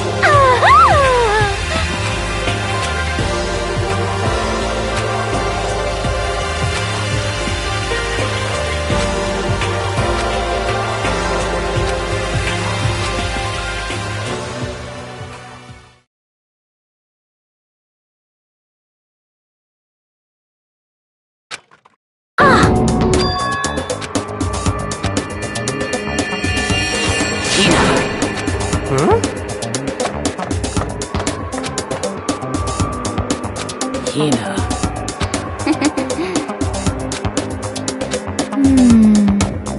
Well...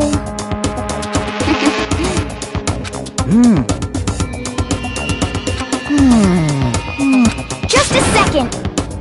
Well, Sorry.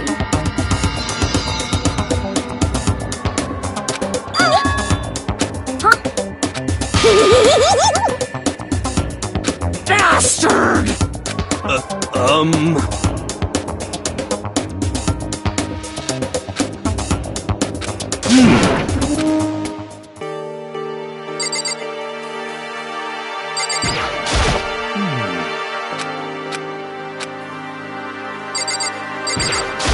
Correct.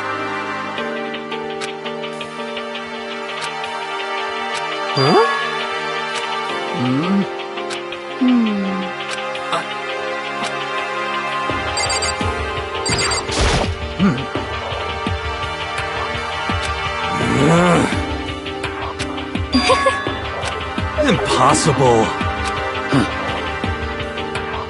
So in the end,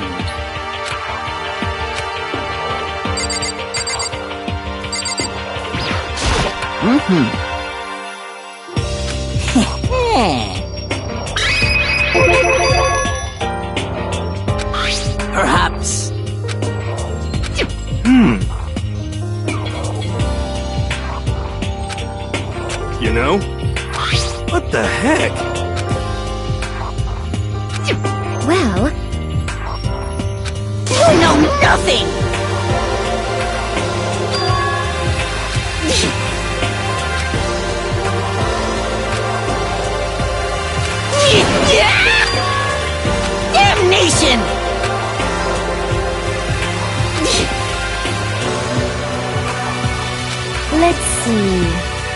However, what?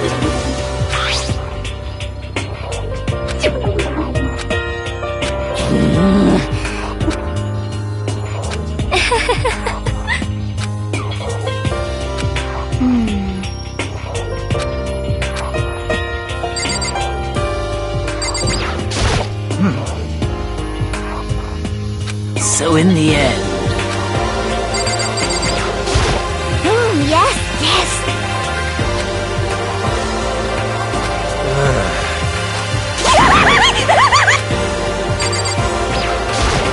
So,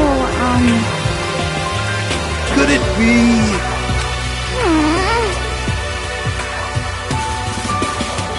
That's right! well, Yeah! so then,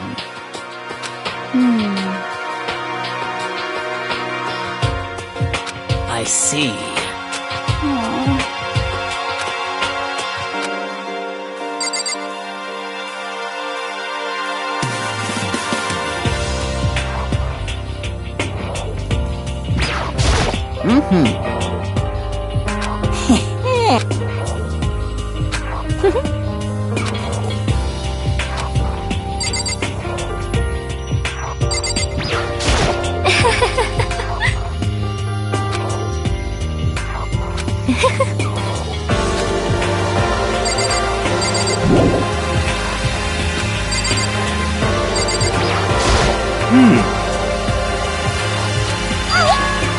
You SOB!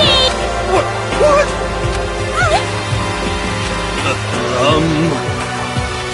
No, no, no, no!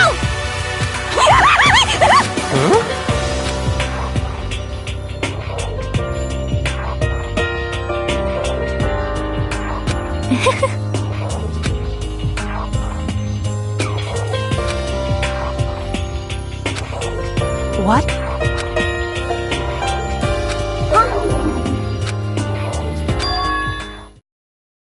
Why? Oh,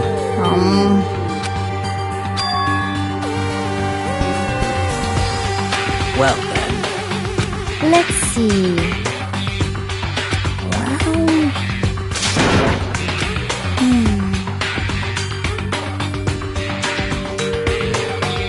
How about that? Is that right?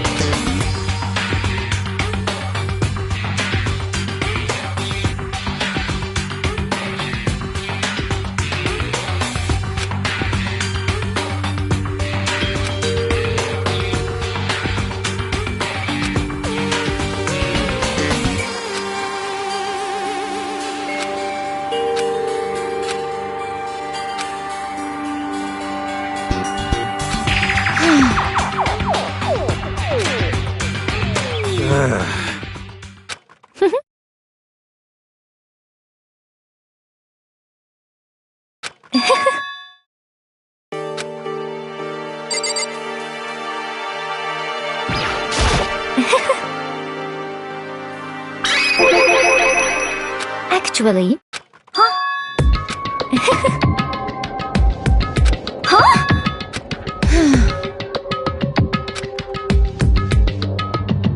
is that okay? Huh? Huh? Oh! Oh! Hina.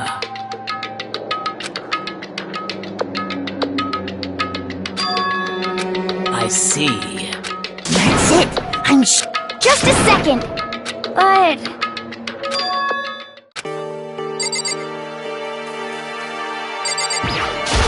Sorry.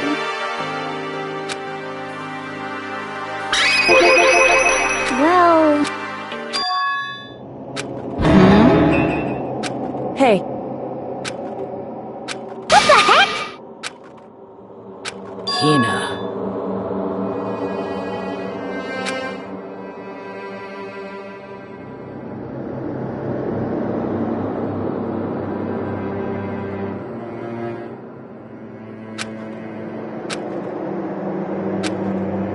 So,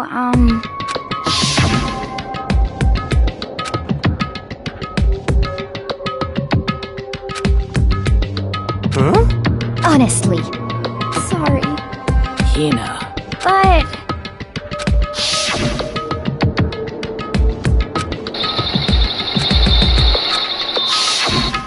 Well...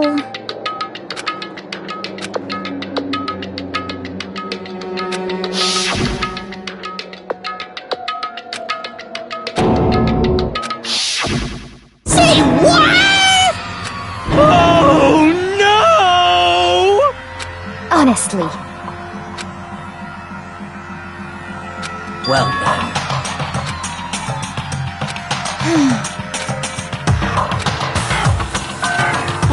What?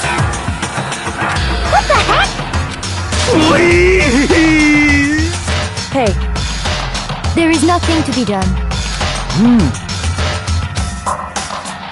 Oh.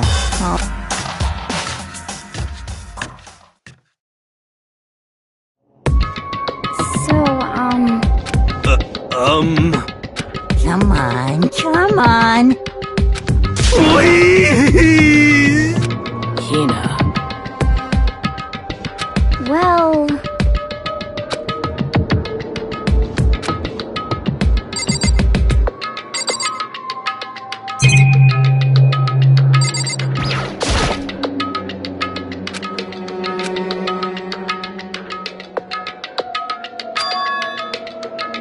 hey.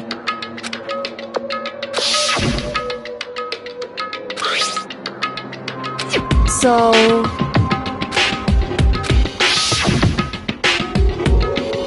It would seem...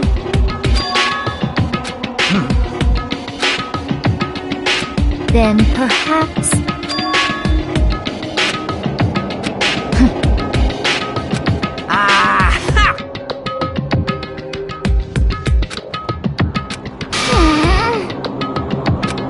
Hey, come on.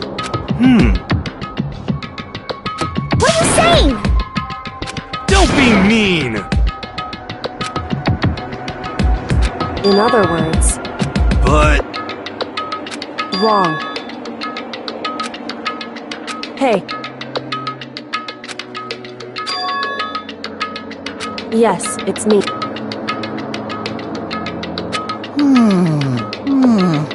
It's true. Hey.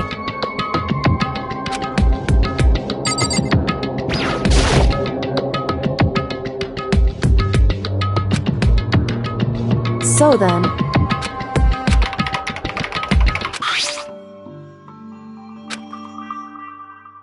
Hey.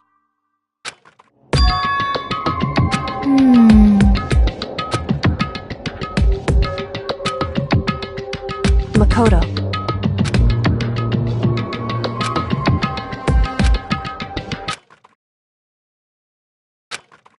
You really came.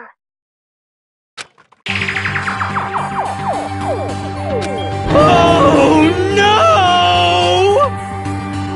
Calm down. What? Anyway...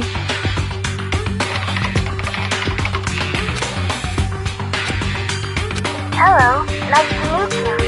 I'm Chihiro Fujisaki.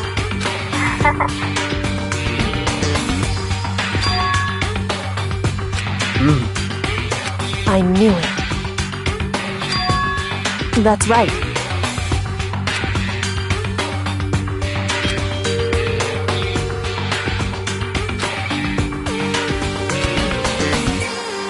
It's true. That's it. I'm sure of it. In other words...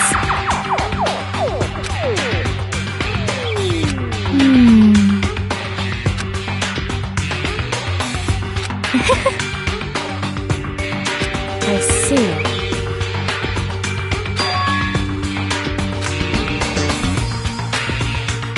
Are you okay with this?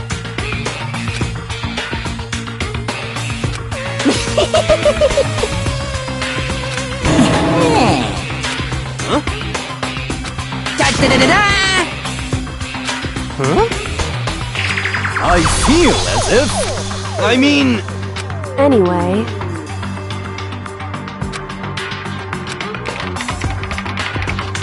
Master,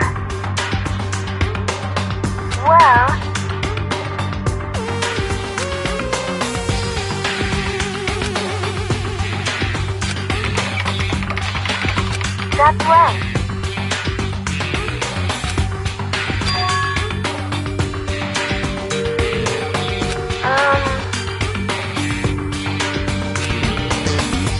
Master.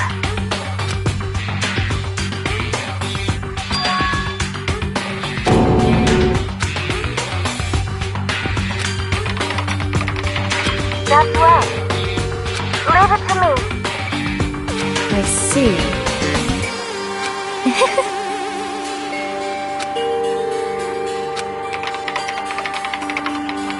That's right.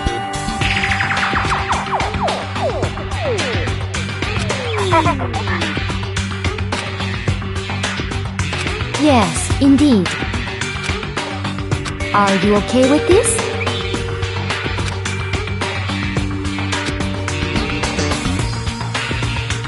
However... So then... But...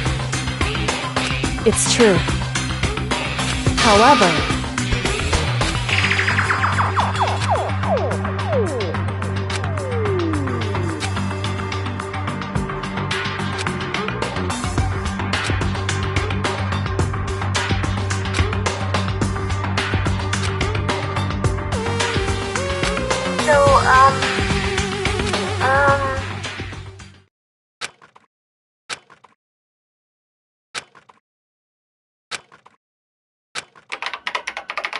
Okay then.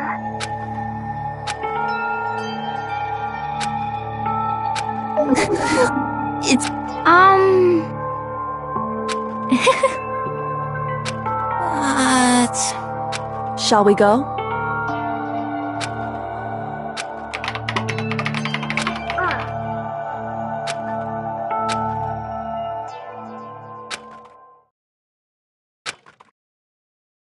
Could it be...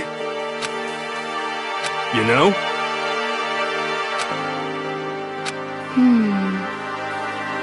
Well?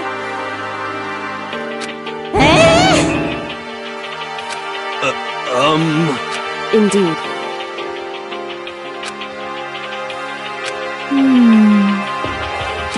Of course. You know?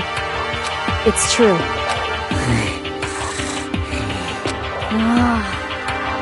I suppose.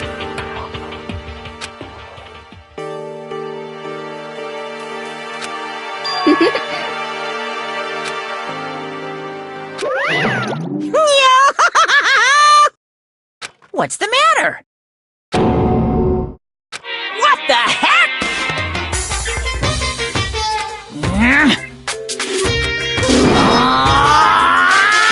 What the heck? Say what? Disgusting. Just the worst. Huh?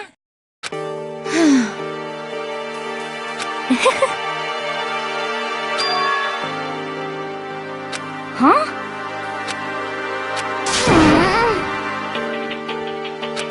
Hey, come on.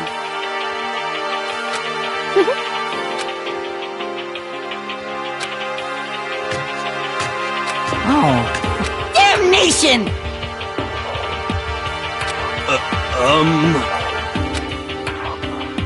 Hey!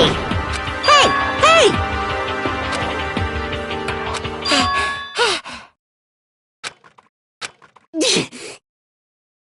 Without a doubt.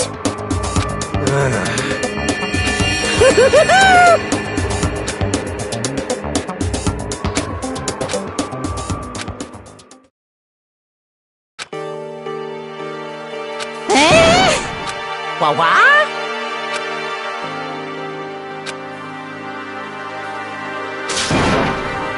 This is kind of depressing.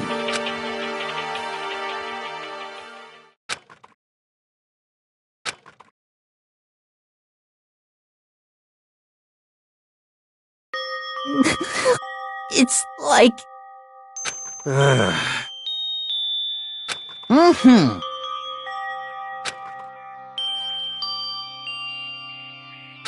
No way!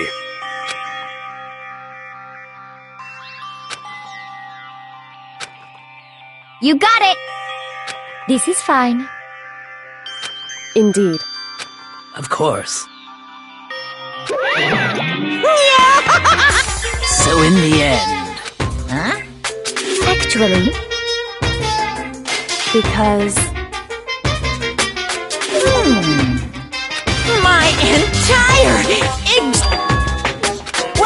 Well now. See ya later! Oh, It would seem...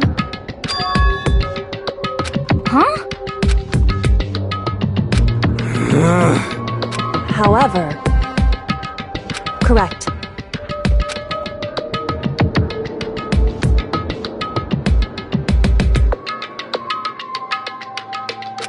What?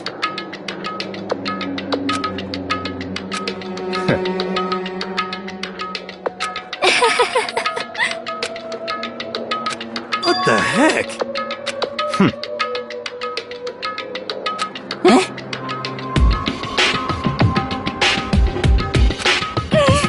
What the heck?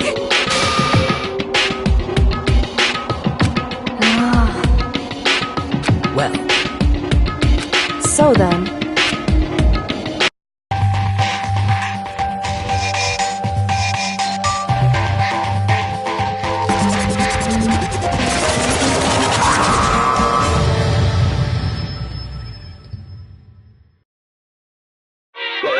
You guys?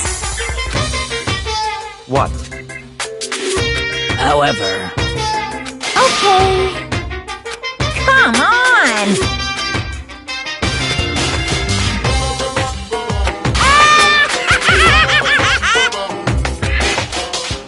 Without further ado, I give you this! $10 million! I've prepared this graduation present for whichever lucky student makes it out of here alive. What do you think? It's 10 million bucks! 10 million smackaroos! It's like totally wowie, wow, am I right?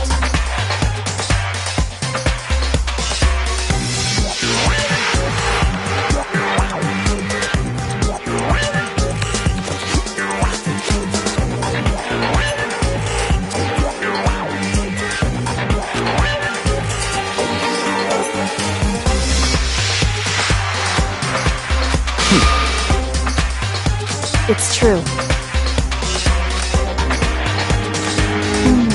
What are you saying? Of course.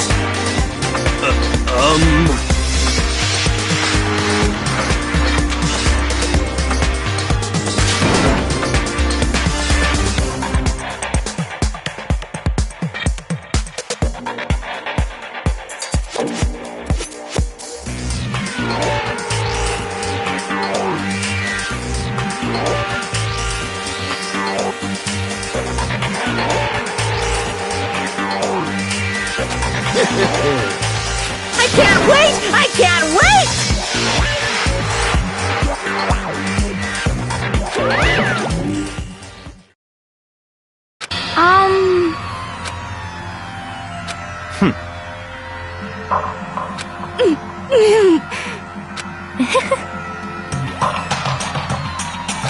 I'm telling you! You know nothing! Hey,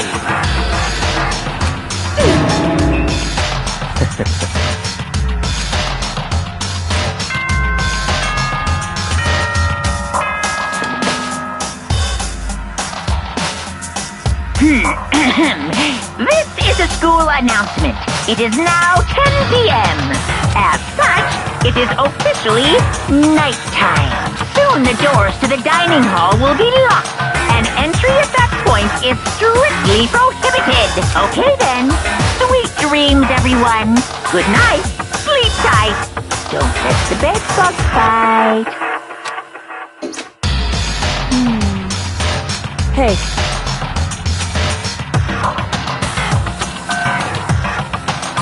Because... you know? How about that?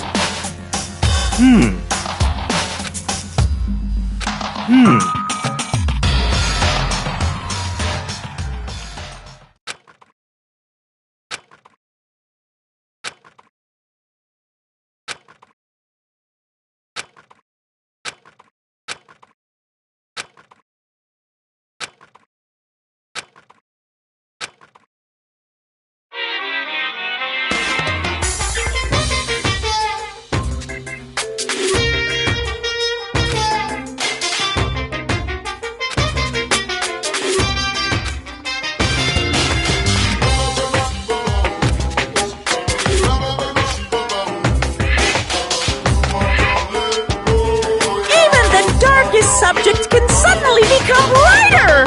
Our dreams are expanding! Ding ding!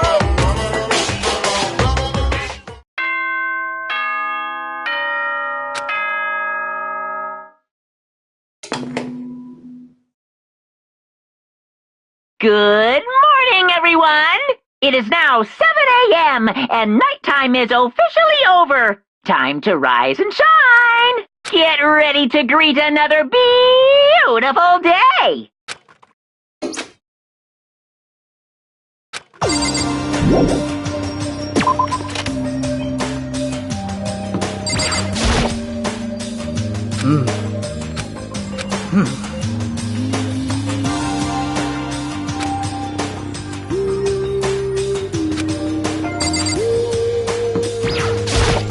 Hey, Makoto!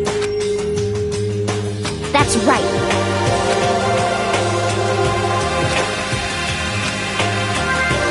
Huh? Ah!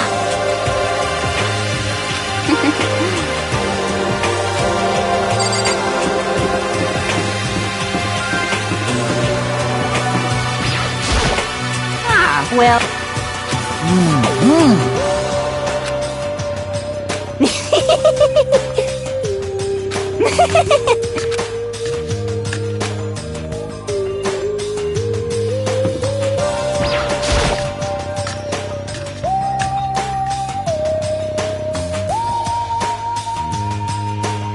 Could it be...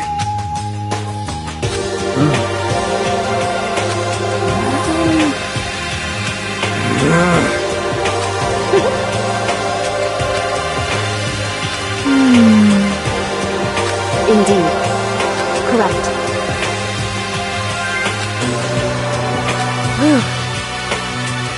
Anyway...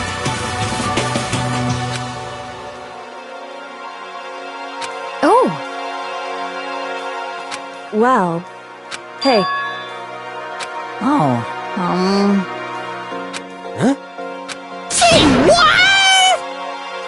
What?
What?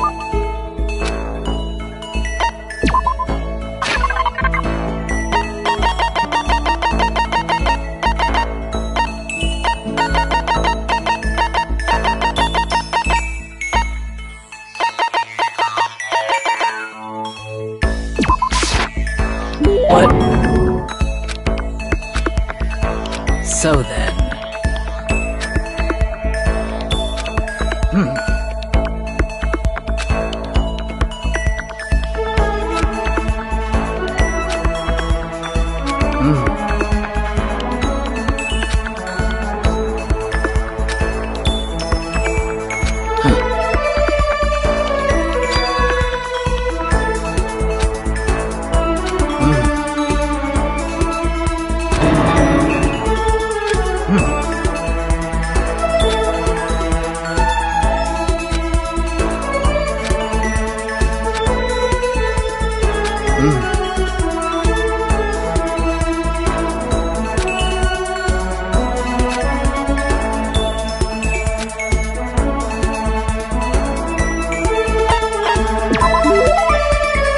Of course.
Just a second.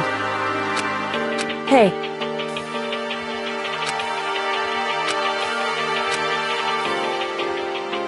Correct.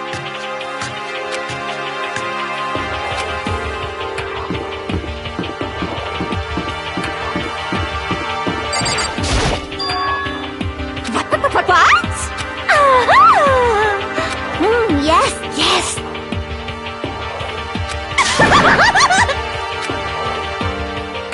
You SOB!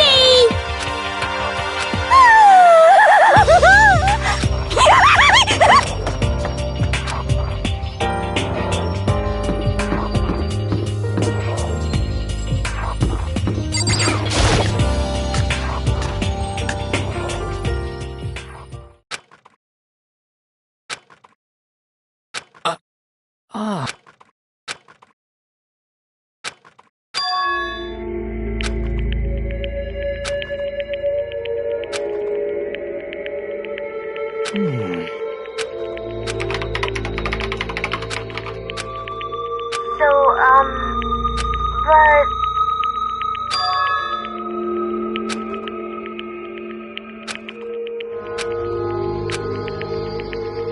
Hey!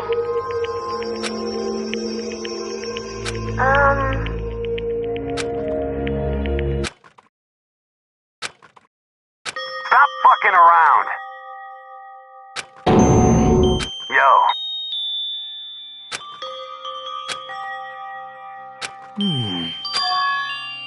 So...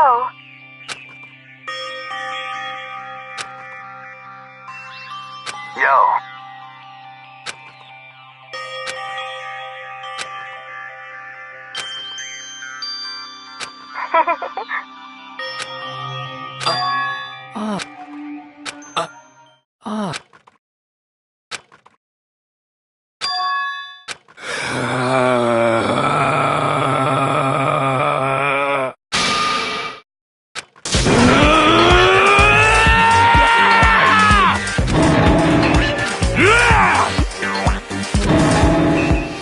F you! Yeah! What?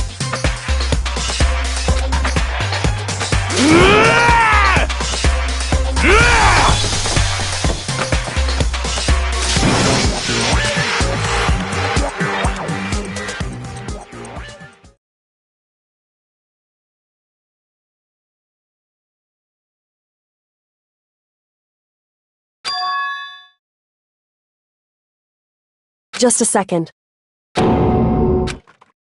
Enough already. Correct.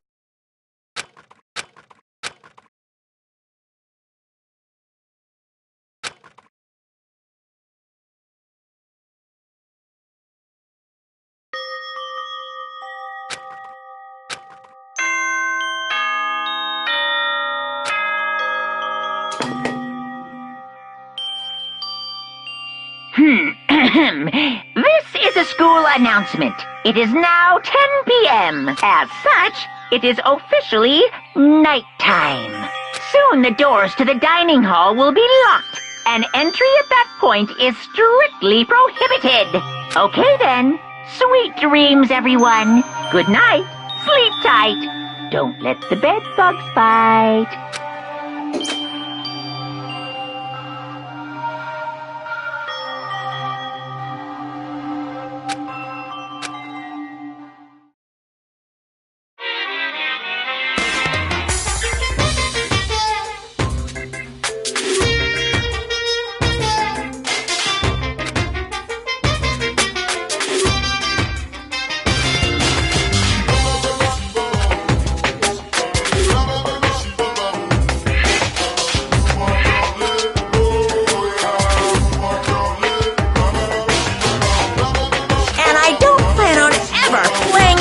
Future either.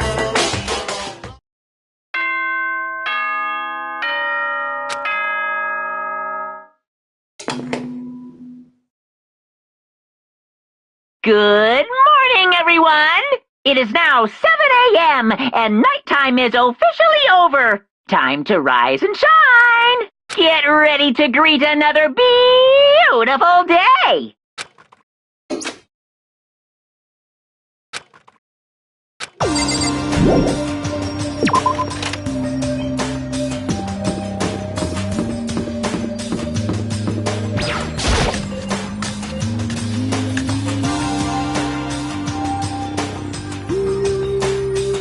You know? Hey, come on.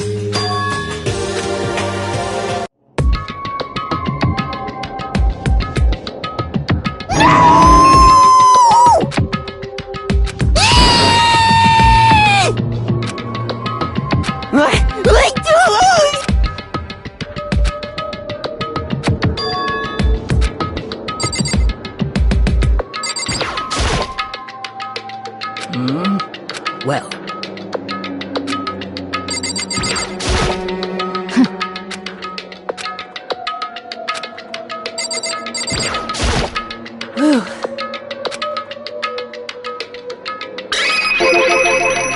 So...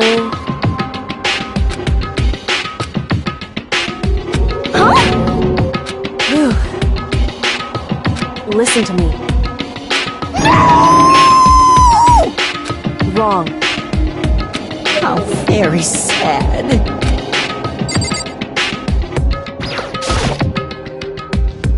Well... However...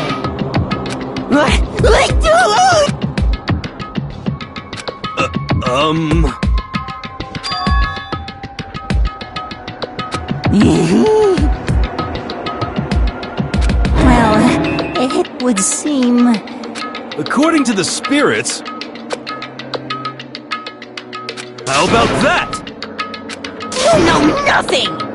I feel as if...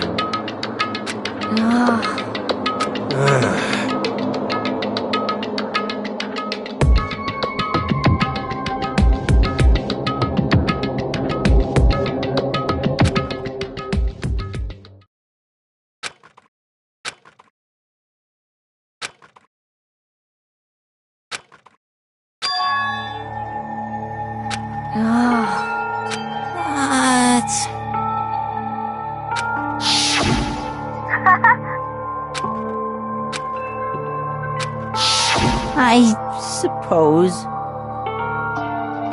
Hey.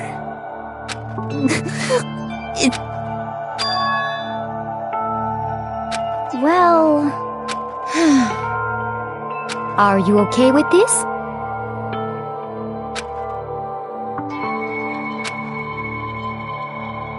Honestly. I know that.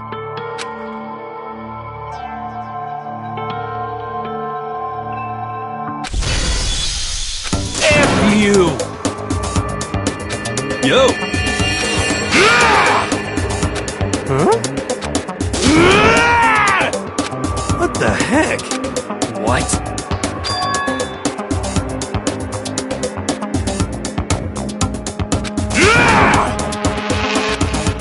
What? Well then.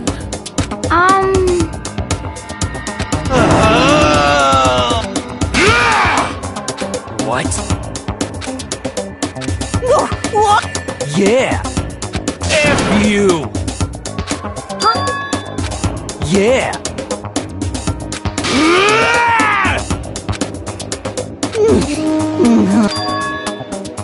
So it would seem. That's it! I'm sure of it!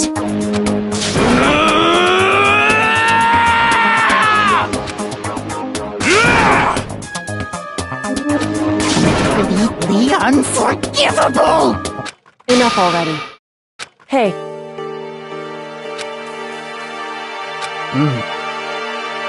Hey! What? Anyway, So? Yeah!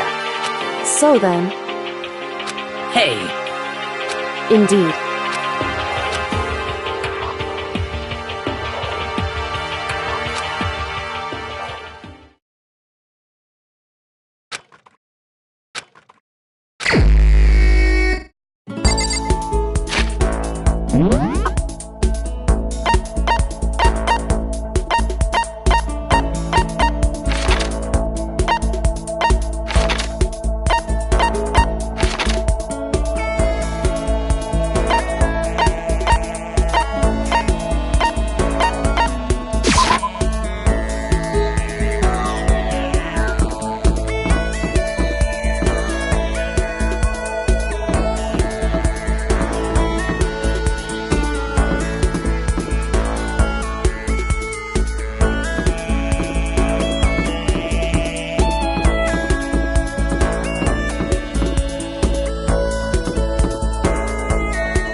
What the heck? That's terrible! What the heck? That's right.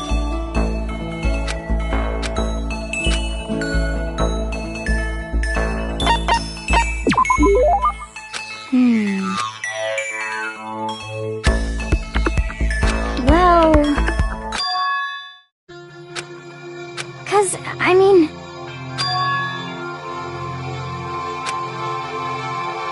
But...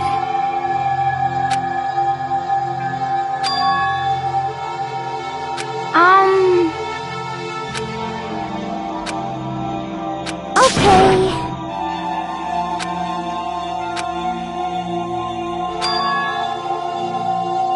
Huh? Just a second!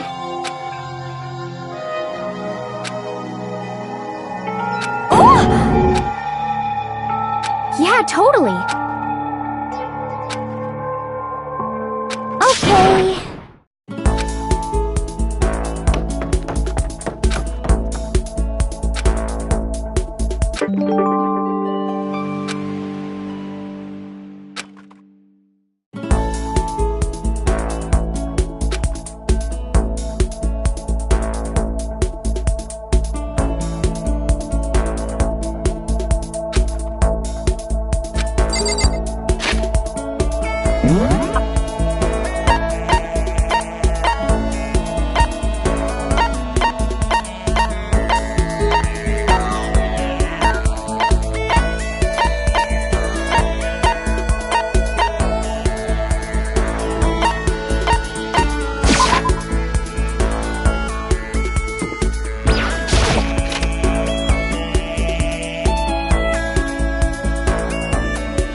Mr. Naegi!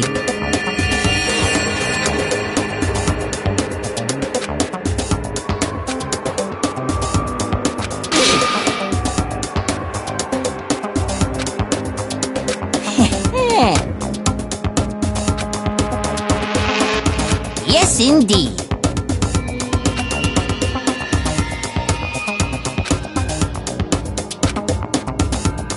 That's it.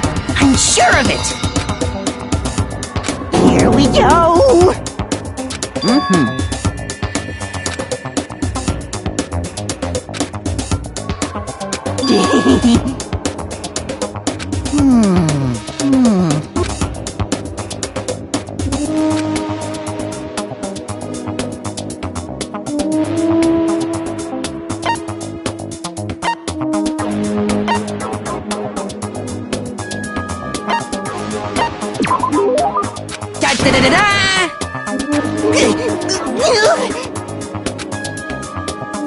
Without a doubt.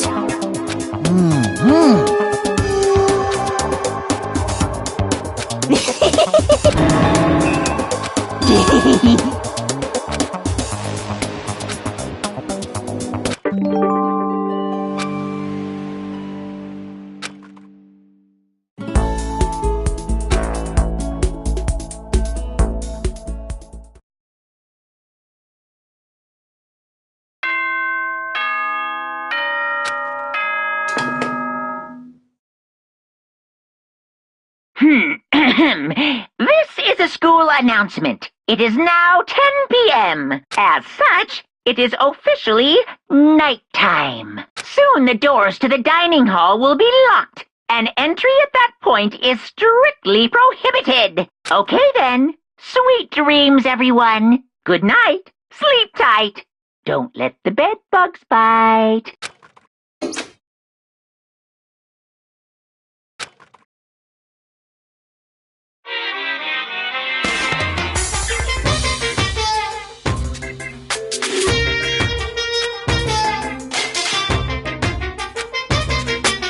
Once again, Happy New Day!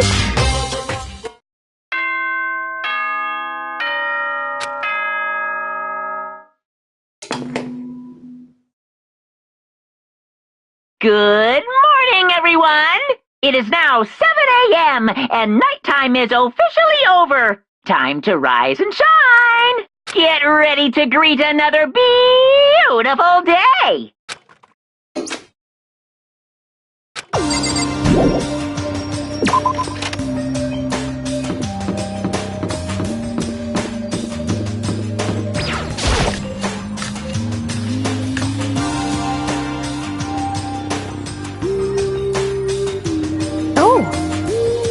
You know? Damnation! You know?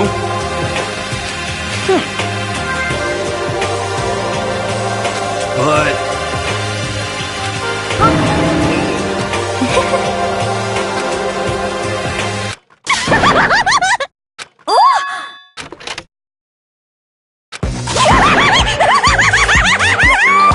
So in the end... That's enough. Yep.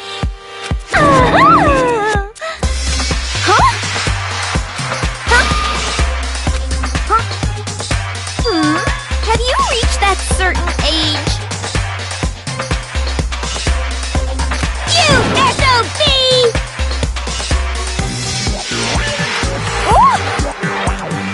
No forgiveness! Naturally.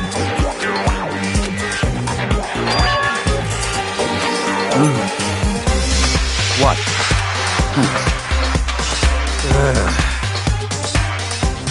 It's all clear now. What? That's fine. Indeed. I see.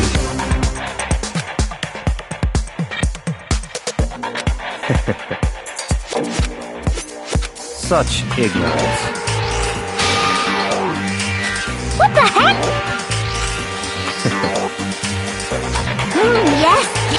stop talking. Yep.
Indeed.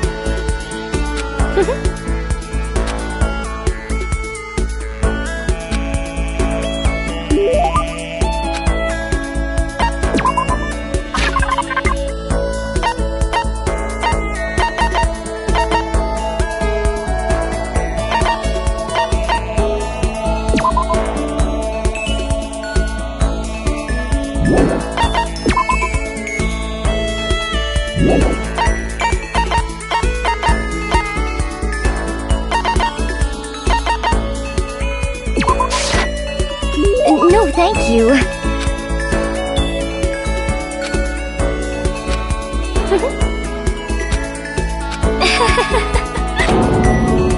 Indeed.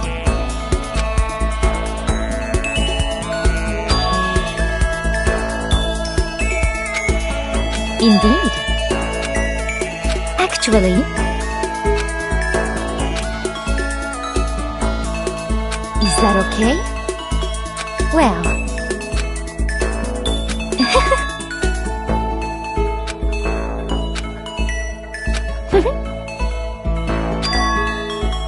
I hope you are well.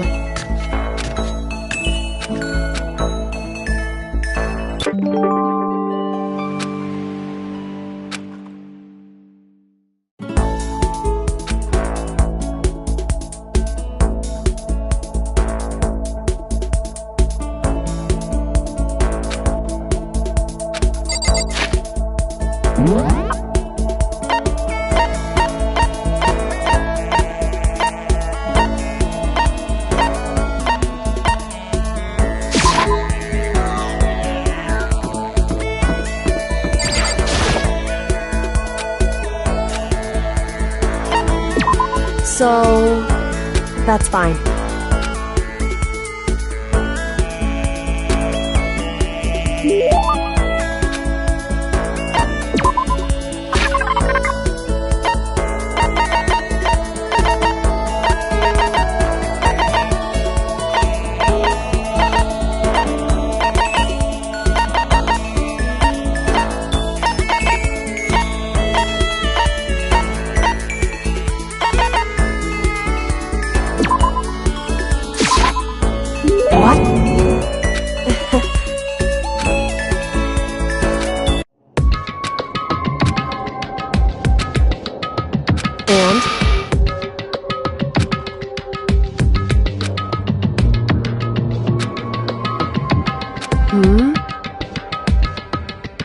So...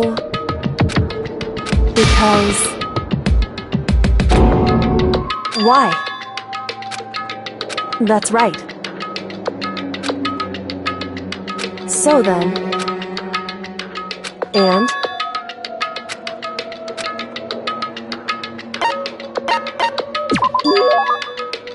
Correct. It would seem...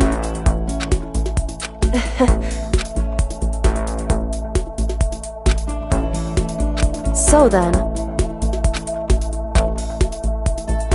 So...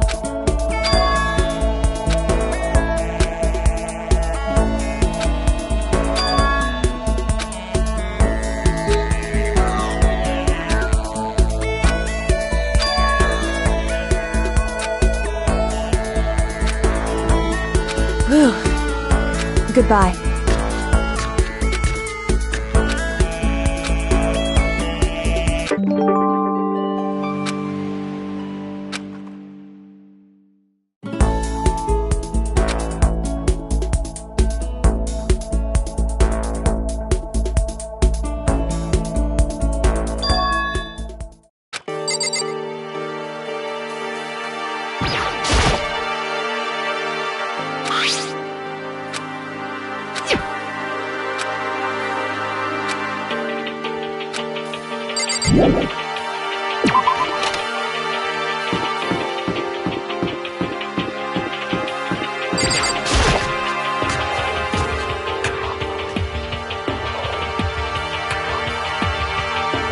Yo!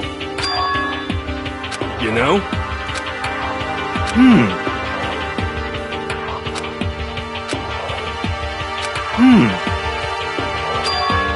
Actually...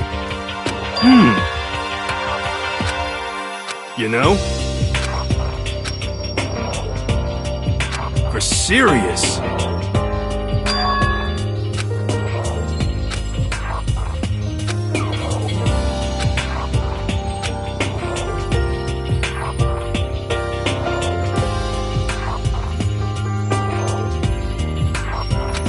F you!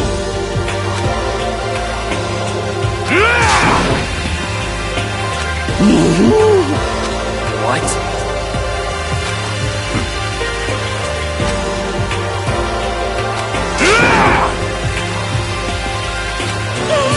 What the heck? Oh, Hey, come on. Hey, How about that? that's right.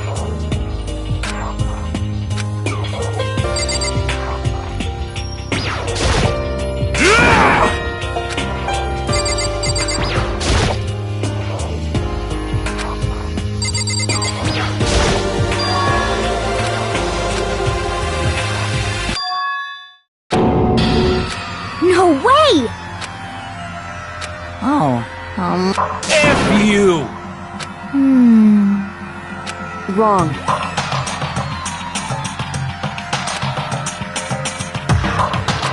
Well,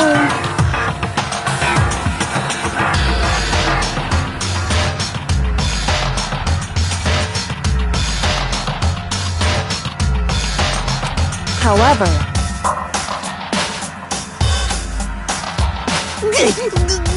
Without a doubt.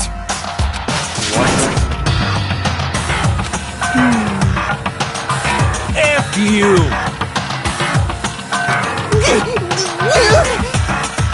Damnation! For serious. wrong. So, What? indeed. But... So that's it. Interesting. that's terrible!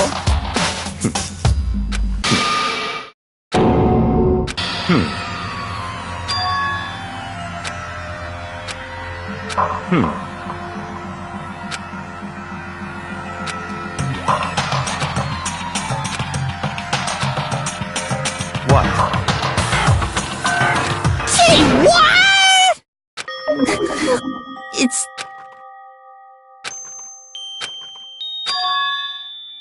Damn it!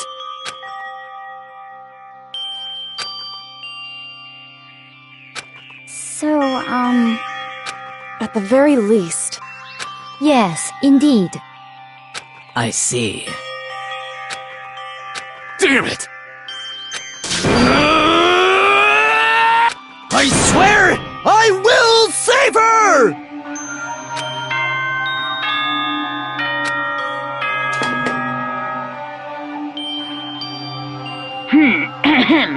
This is a school announcement.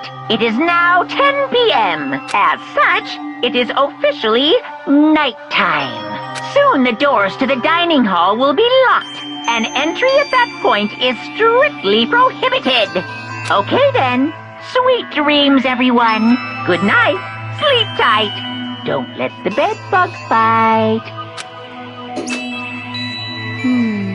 There is nothing to be done.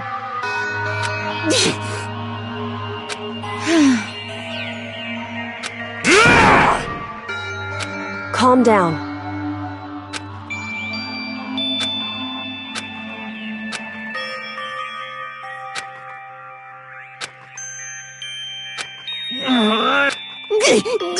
This is fine.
sometimes the murders that people forgive are way more abnormal than the ones they don't.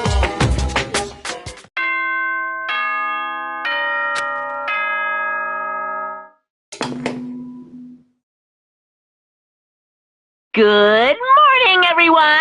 It is now 7 a.m. and nighttime is officially over. Time to rise and shine! Get ready to greet another beautiful day!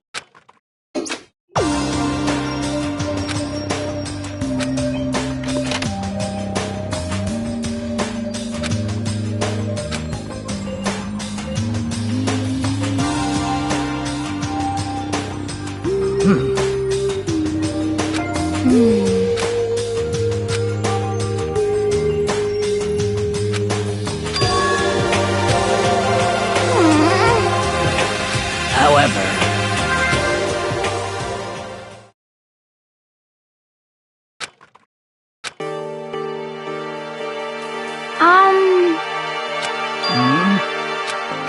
I mean...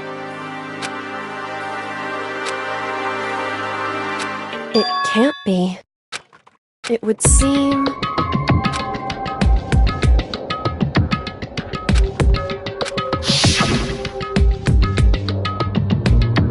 $10 million! I've prepared this graduation present for whichever lucky student makes it out of here alive. What do you think? It's 10 million bucks! 10 million smackaroos! It's like totally wowie wow, am I right?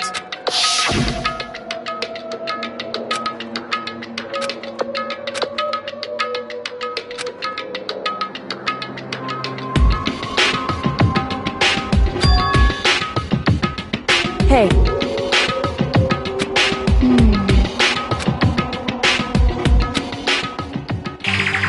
Hey.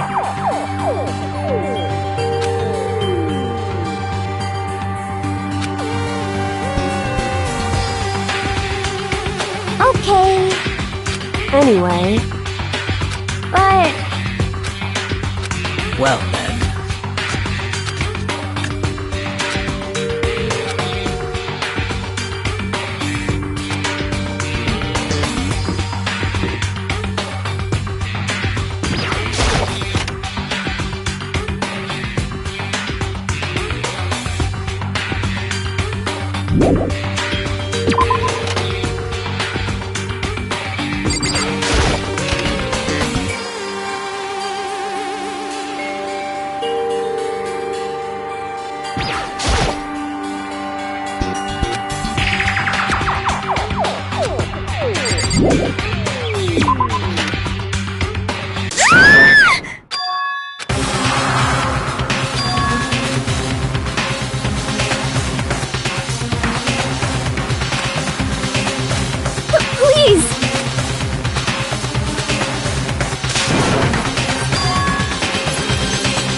As for me, I see. indeed.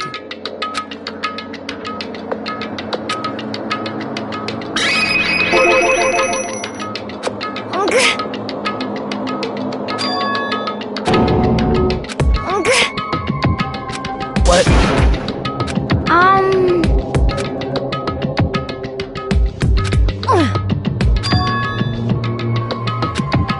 Indeed.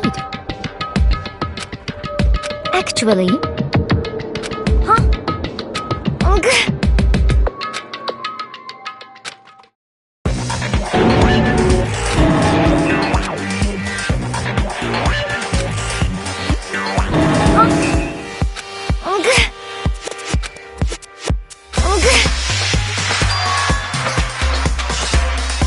I see.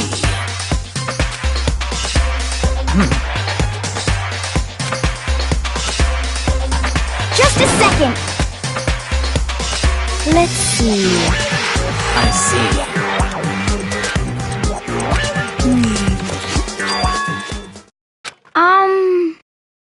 This is bad.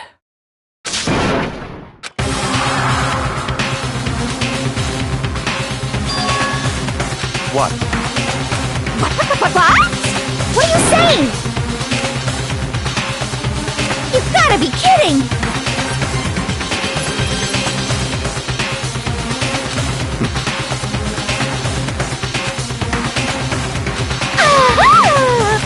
Stop talking.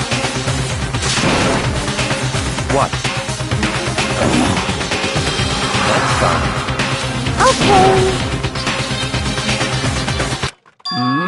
Oh. Perhaps. Okay.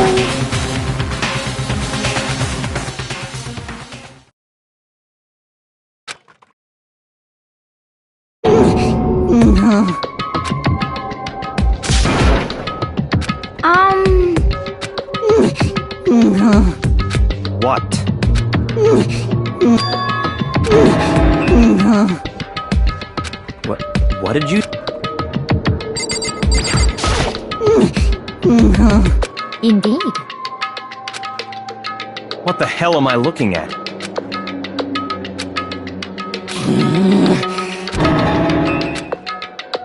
It can't be! Damn.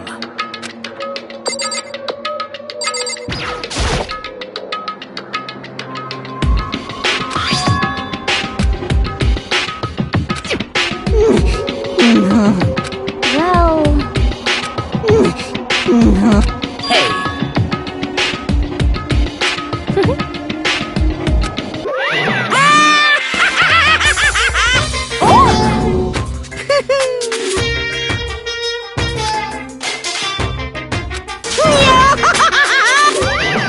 What? Are you okay with this? Yeah!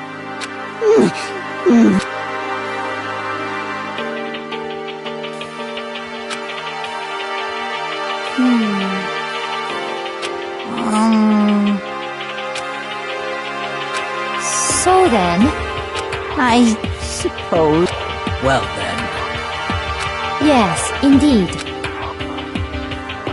So, in other words...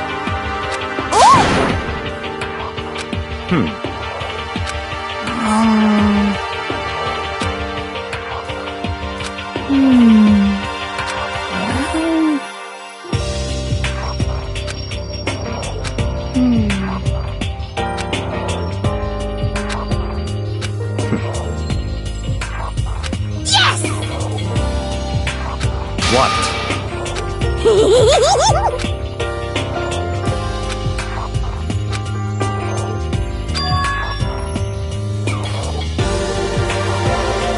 Very strange.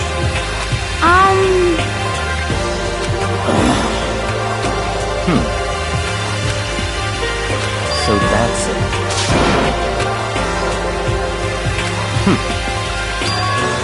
In other words... What? Hey. Okay.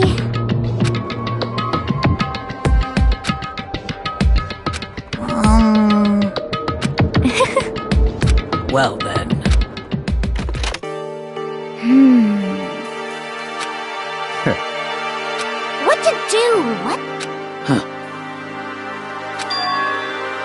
What?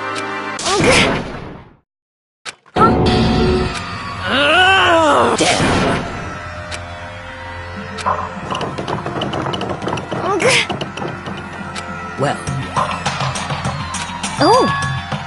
Just a second! So then... What are you saying?